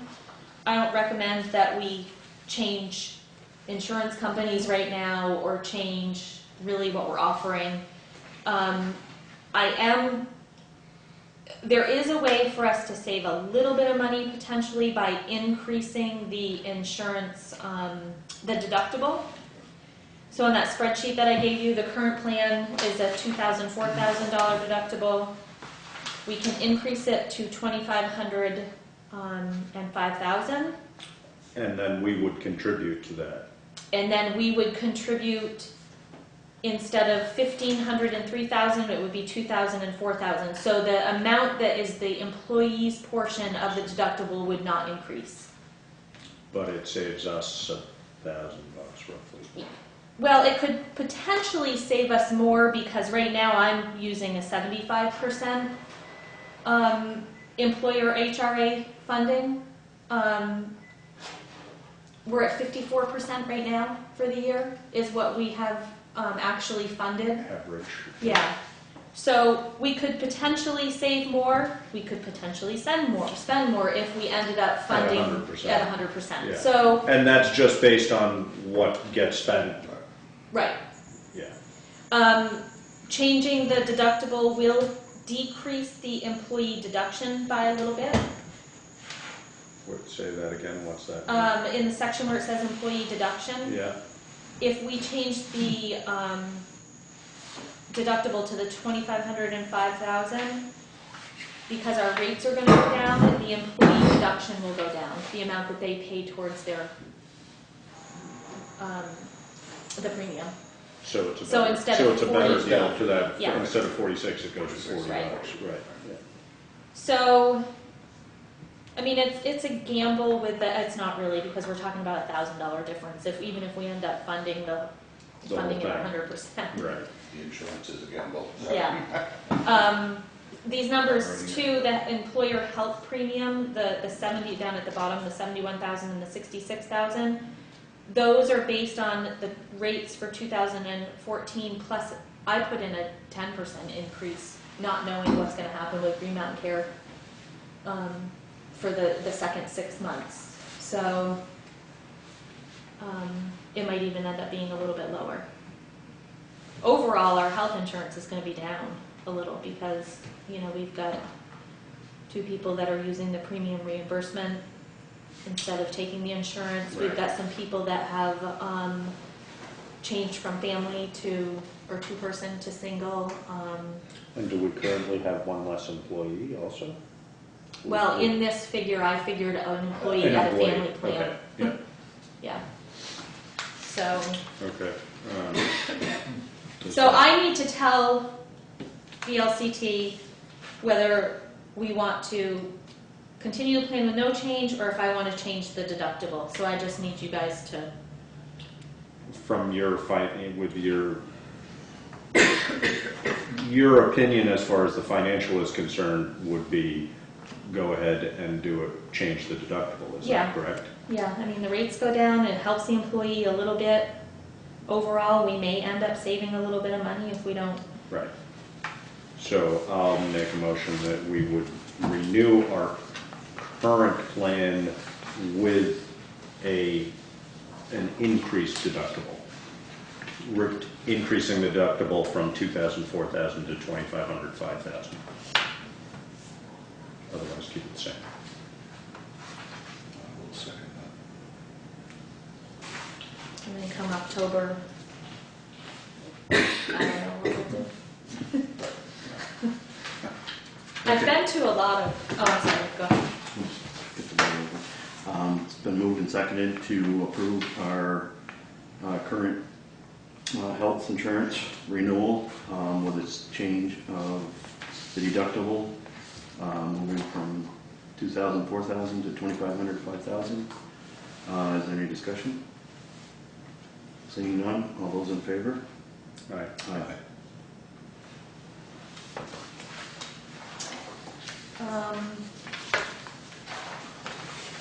I have just a few things under mine.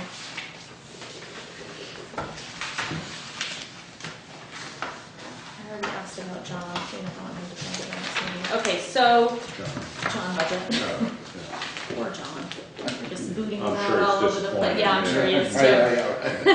It's going to be a heartbreaker. I wanted to let you guys know what was going on down at Putney Landing. They are, the railroad is talking about putting in lights, crossings. Really? Huh. Like red lights? Yeah, well, and the gates, Okay. yeah. I've actually, that was one of the first meetings I had when I got here, like 2 days after I was down at the railroad tracks, talking about who owns the land down there and will the town give permission to put these on their right of way. And since then, they have done a survey, which has changed the entire landscape down there of who owns what. They've been talking to Tom Ehrenberg about his property. So it ends up that where they're going to put the gates and the lights, we don't own. It's all within their own right of way. Oh. So just so if you hear any, that's supposed to be happening soon. If they can straighten out this survey issue that they have going on. The surveyor has decided that Tom Ehrenberg actually owns the road that the Fish and Game thought they owned. So there's been some shifting of some lines down there. So they're talking about that right now. At this point right now, they don't need anything from the town. They're not going to need permission because it's all going to be within their right of way. Does Brian know? Yeah, Brian Okay. and Skip actually went down with me at the last meeting so that I could make sure that they talked to them about where they wanted to plow snow, what they needed for turnarounds. So both Skip and Brian had some good input and were happy with what they were going to do. So actually they were glad because it's a very dangerous place to clap. Skip said, I don't ever go on the tracks. He had once, because he had pulled me off.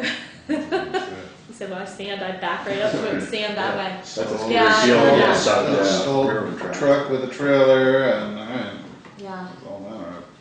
So just to let you know that that's going on down there. The animal advisory that Henry Farnham was wanting us to get together next Wednesday, we have our first meeting. There are 4 people that were interested in being on it. 2 have already been on it, Honey Mooring and I can't remember the other one. Maybe Laura knows, but I think it's Sandy, isn't it? yeah.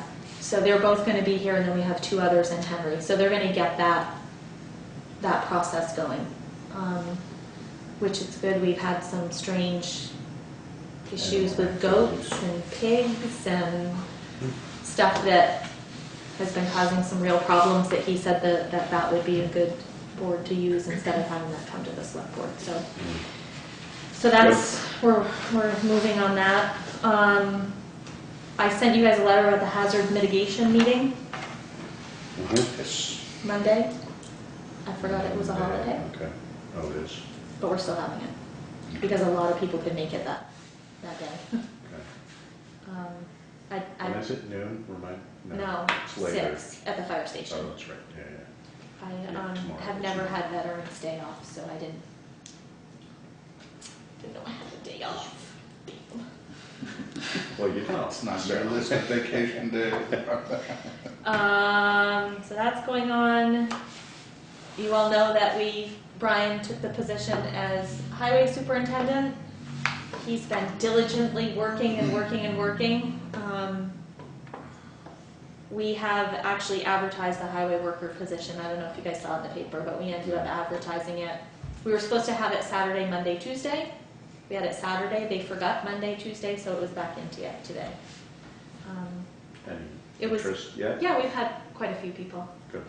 So Brian and I are going to look And through. Brian, did Brian not have anybody specifically that he was interested in bringing forward for it, or?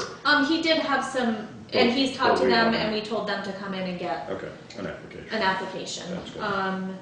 So we will be going through and we pulled all the ones from the July, or the June Yeah. position that was open. So they're all in the mix. Yeah, We'll be going through those on Friday together, and then starting to call people. and just out of interest, Robbie doesn't have any interest in, I mean, I don't know what that position would look like, but there's Yeah, I didn't- nothing that would be no. appealing to him about it? No. Okay. So that seems to be, we seem to be moving ahead on all that. Hopefully we'll find somebody. We'd like to get somebody hired within the next couple of 10 days. weeks. Tomorrow would be Yeah. good. Either that or Brad's gonna be pushing snow tomorrow morning. Yeah. It doesn't sound like it's gonna go further south, doesn't it? Yeah, well, that's what it's looking like. Yeah. So, Heartbreaking for you, isn't it? yes, it is. Brian picked up the truck yesterday. The new truck is driving around, so you'll see that. Are they happy so far? I guess there was a big mix-up with the truck thing. Apparently, we've always gone up to pick up the trucks ourselves. So Brian was planning on going up there. Well, he called up there. Mark Lund was driving our truck down He was here, delivering it, yeah. and no one told us. So I was calling all over the place yesterday. But Craig Allen said they bring it to the shop. They wanted to detail it, deliver it, and all of that. Well, Brian showed up yesterday and said, "Give me my truck." And so Craig's going to come down and go through the truck with them, and he didn't get to detail it like he wanted to, but so yeah, they seem happy with that. We haven't paid for it yet, so Even better. yeah. I told Mark, since he was driving it, does that mean we send the bill to Westminster? He said, go ahead, you can try. I went to a meeting with Tom and Brent up at Landmark the other day, and they've brought this idea of this collaborative, doing some work at the fire station, and they want to sit down with the board and try to get that going. They're wondering if you guys would be willing to meet during the day, or if you want at a regular meeting. Maybe we could have a regular meeting during the day, or maybe we could have we've got a pretty heavy meeting schedule anyway, so maybe we just move one earlier. Yeah, well, that's what I told him, is that, you know, we're We pretty. could do like 4 o'clock in the afternoon Okay. or something, probably. So I'll just pick a, Pick a date. he did express wanting us to go up there, but, Up to Landmark? yeah. Well, That- as long as it's warmed, it doesn't matter. Right? Yeah. Can they give us then space to meet it? Yeah, I would say so. Yeah, okay. I think it's just because he has everything set up there. I don't know if you guys noticed the front door. Yeah. This is a disaster. I don't know. It is? Why? Well, because that door handle that apparently was, or the whole bar was ordered, I don't know if it was ordered prior to this handicap thing being installed, but it has no latch to keep it open for the handicap button. Oh, is that right? So we've been using tape. Oh, that's nice. So, it was streeters that were here working on it. And has it been confirmed that there's no latch? There isn't like an Oh, Allen okay. key that No, we that's what we were looking for. recognize or something? Yeah. No. So, So we have to come up with a solution well, to that. streeters were here for quite a while that day, putting that in. He called me the other night and said that they can get a part for that one, and it's $200, or a whole new thing, a whole new setup is $800. I'm like, well, I mean, I guess since we've already paid you to put that on there. Or So- or a lot of duct tape. Yeah, that'll like- Well, a you lifetime know, supply of tape. we haven't been, I hadn't been using duct tape or keeping it open, and That's someone, not a serious well, suggestion. well, I should have been, It because was a resourceful response. Because somebody. somebody needed to use the handicap, Exactly. yeah. Yeah. So after that, that's when we got the tape out. Anita's very resourceful that way.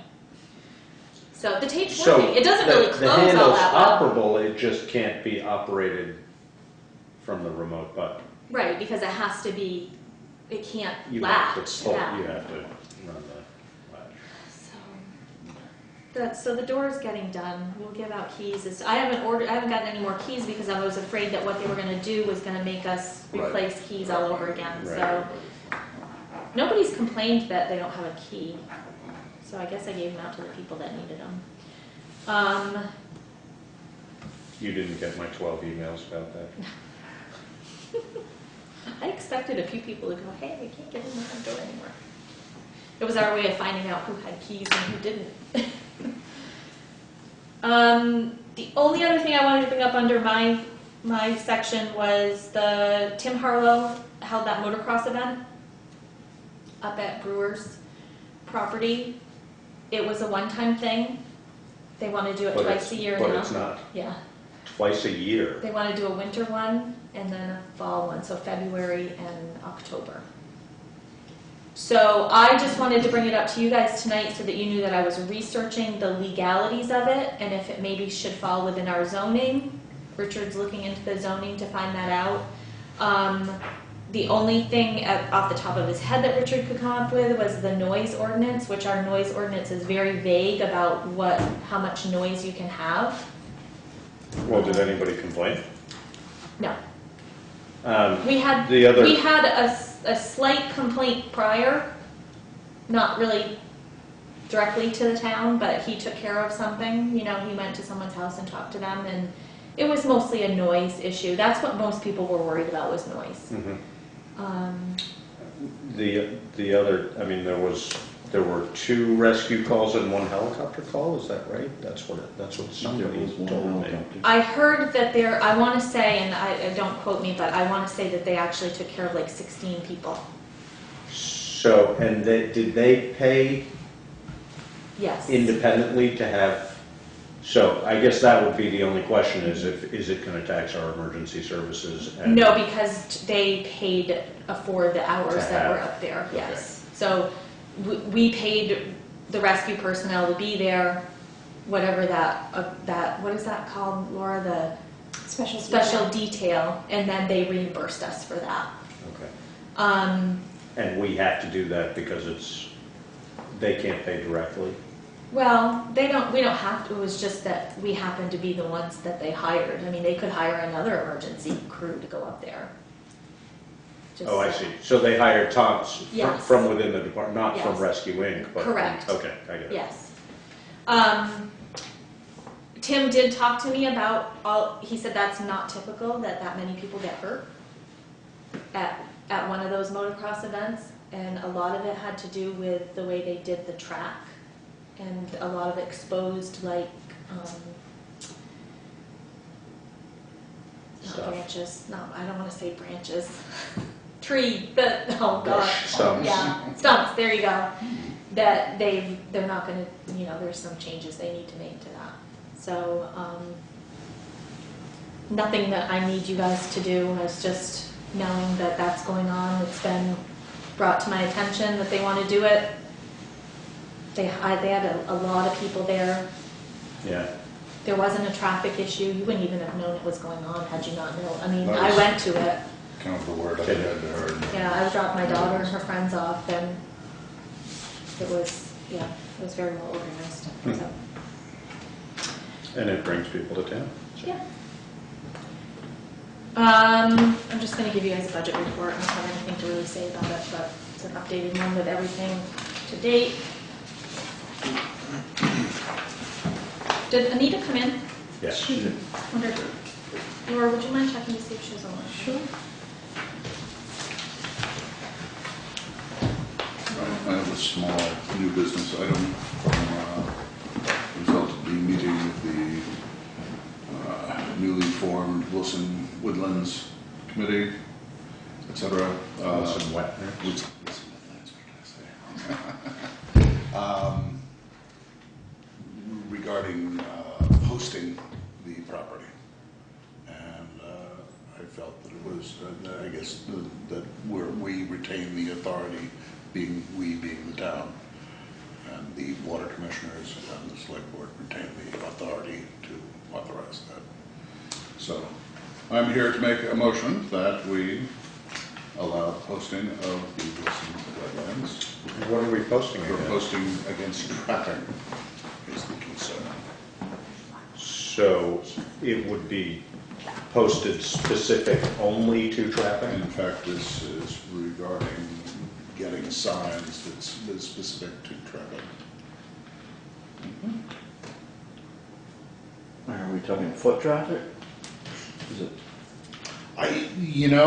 Why the concern of apparently someone had walked the area and there was indications of beaver trapping going on there, which probably has been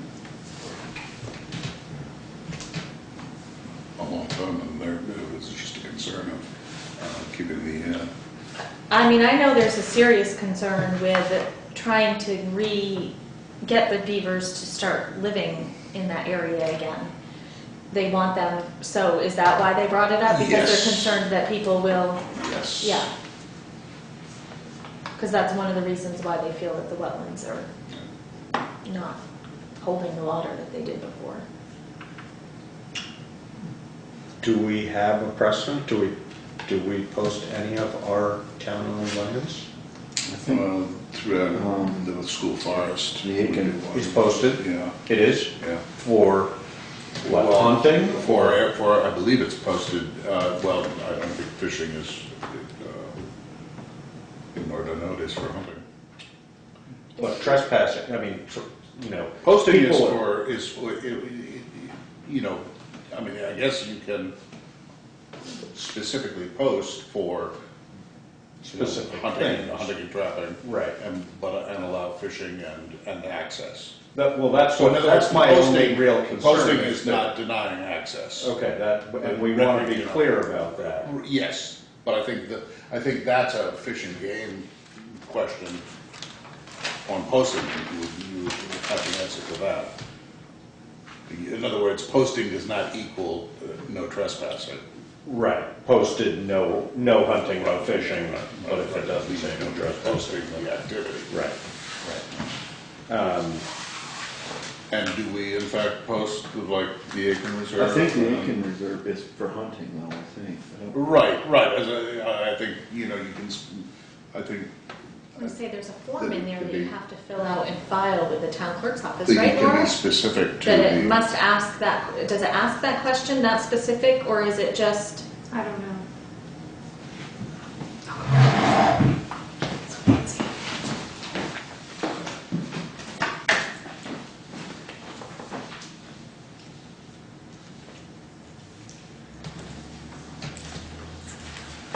Yeah, we certainly want it available for fishing.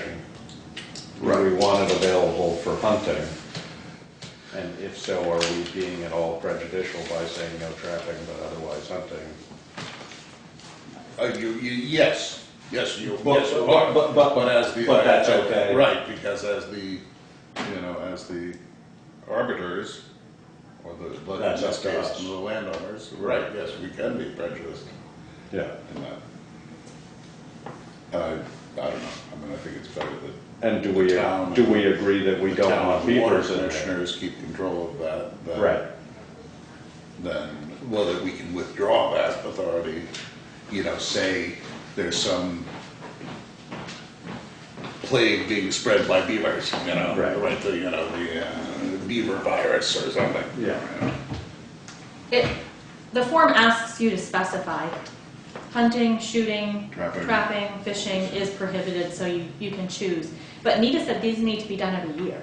Yes. Yeah. Oh, yeah, no, posting is So I don't know if the I think- other ones are posted right now unless we've been doing it on a yearly basis. that's Yeah. whomever was Is the person the- applying for Yeah, the posting, would be that'd be their needed responsibility yeah, to do. their responsibility.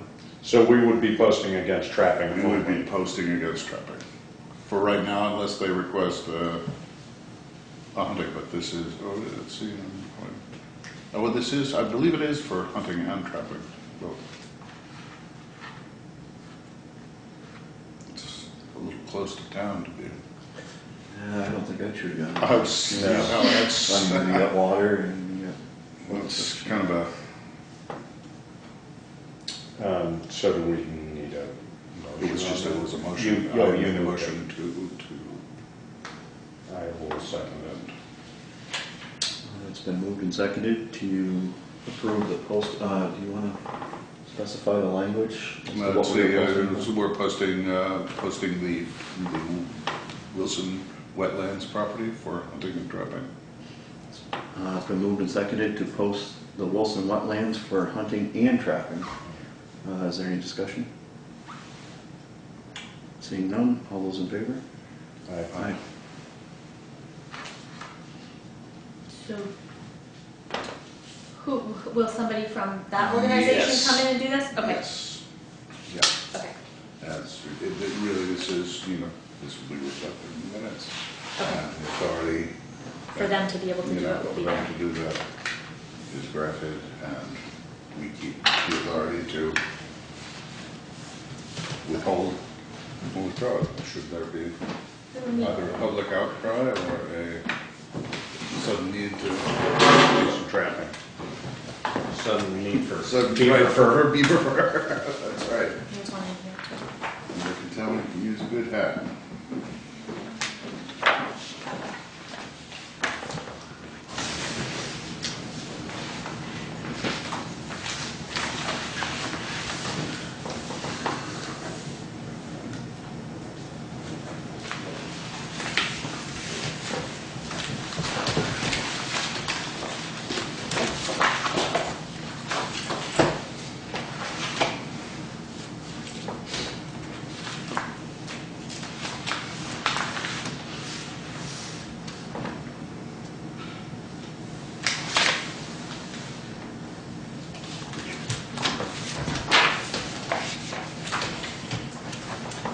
Did you all see the email? I'm gonna just go to the old business section for a minute. Did you see the email I sent from Jack from Tata and Howard regarding? Mine was also encrypted.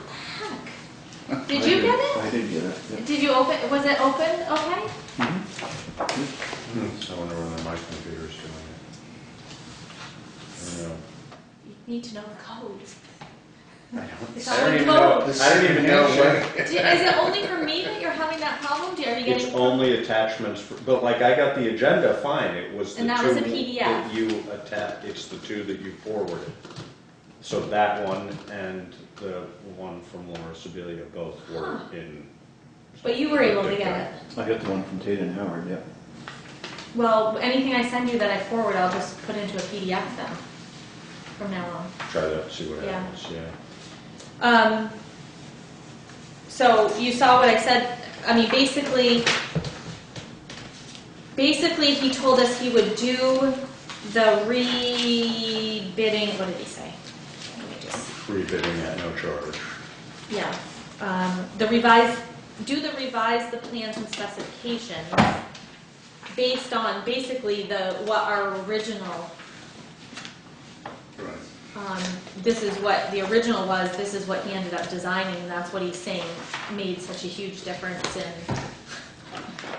the cost. So I told him to go ahead and do that part of it, but then he was looking for me to get approval on, do we want him to help with the rebid process, which is putting the advertisements out, answering questions, talking with potential bidders, which that he said would cost $2,800, I think it was, yeah. Does that make sense, or is that something you can do? I think we can do it. Yeah. I think once we get the revised information and the specifications, I mean, Right, unless we were guaranteed an outcome that was yeah, I mean, closer to the reality we were looking for. Joe had a guy visit him the other day that just happened to be going to wastewater treatment facilities that sells those buildings. For how much? I don't know, he's gonna get me the specifics, 15,000. but it was out of Springfield, Mass, so, So we're not importing it halfway across the country. yeah, so, and then if we're talking about a concrete slab, we can call around and ask, I mean, that might just be, I've got an inside. yeah, got an inside, yeah. So, my thought, and it's up to you guys, my thought is, let him finish this work, let him revise what the plans and what he Yeah. said he would do, Yeah, and then let's move on, we'll take it from yeah. there. Is that okay? And see where we get to, and if we have trouble, we can always go back to it. Yeah. This was helpful to Joe, he could tell me, yeah, we can do some of this, we can, there's a lot they can do themselves. It didn't look very complicated to me. They didn't feel like it was at all. A couple of those contractors. All right, so I'm gonna go ahead and tell him that no, we don't. You can do that for us. Okay. And then the bottle situation, this return, I haven't been able to get anybody, I called down to, again, and I left a message about building this building down by the recycling. Oh, and he's not getting back? No, I've left, I think I've left 3 messages. So at this point, It's weird. I've gotten 2 barrels. My father-in-law got them for me. I'm gonna at least get them down there. So Whether I'm just we can covering start with a piece collecting them of, there. Yeah, so that there doesn't get water in there, I'll cover them with something and see if we get activity in it. we will. Yeah. But last month we took in $147 and we paid the guy $200. We don't want to keep doing No. that. So you'll see those go down there. I'm gonna we'll put a sign up and we'll still keep these here. 'Cause there are So people have you here. called Bob Simeon directly, or I've have got you his called voicemail down there? No, I've got his voicemail down at Down the school. there. Yeah. I haven't called him at home, but I'm getting Right. him on, it's him, Huh, weird. so. And maybe we don't need a shed down there. Well, we probably need at a minimum something I was gonna to say, cover what the 2 about, barrels. Maybe just- you're right, 4 posts and It could just Some be that, sheet yeah. metal roof. I mean, I was saying a shed because move it all down there and then they can sort and keep it inside the Which building. would be great. Yeah, Tom but doesn't have a bay that we can use for I that? tried to get him to, there is a shed down there. I know. Right, that was a case of, that was a giveaway from somebody. I tried to get him to let me use that All one, right, They don't use that he's got other plans for that? apparently. Okay. So we could have a whole row of shanties there. We put a request on BCTV for shed. Anyone has one? Anybody You know. who has a shed and is watching this, please Wants to give it to contact. the town of Putney. Yeah, To help contact. pay for the swimming pool. There you go. Good. Town of Putney. I have about 15 minutes 387. left on my battery, so Right. if you're gonna go on, No. we're gonna have to I think change we've You talked know, about a hopefully lot we're tonight. An old trailer box, you know, little roof over it, extended roof line. A container. On the outside for an open area for people to drop it off 24/7, and a box for storage. Call You Cynthia. let me know when it's down there. You get me the box? Yeah, but I'm at least gonna put the barrels down there right now. 40-foot box? Container. Yeah. I mean, that's the quick solution to a lot of storage for Yeah. virtually nothing. Yeah. Yeah. Have the kids come and paint a mural on it. Oh, that's the other thing is I'm gonna, contacted a guy that does the community service stuff down to the school in Brattleboro, and he's gonna send some kids our way to do some stuff. And that's one of the things that I talked to him about possibly is working with bottles. Oh, is that right? Yeah. Oh, that'd be good. I mean, they need 40 hours of it, so. Perfect. Okay. All right, I think that. Motion to I'm sorry, adjourn. I'm done talking. That was a lot of stuff. All those in favor? Aye. Aye. Aye. Aye.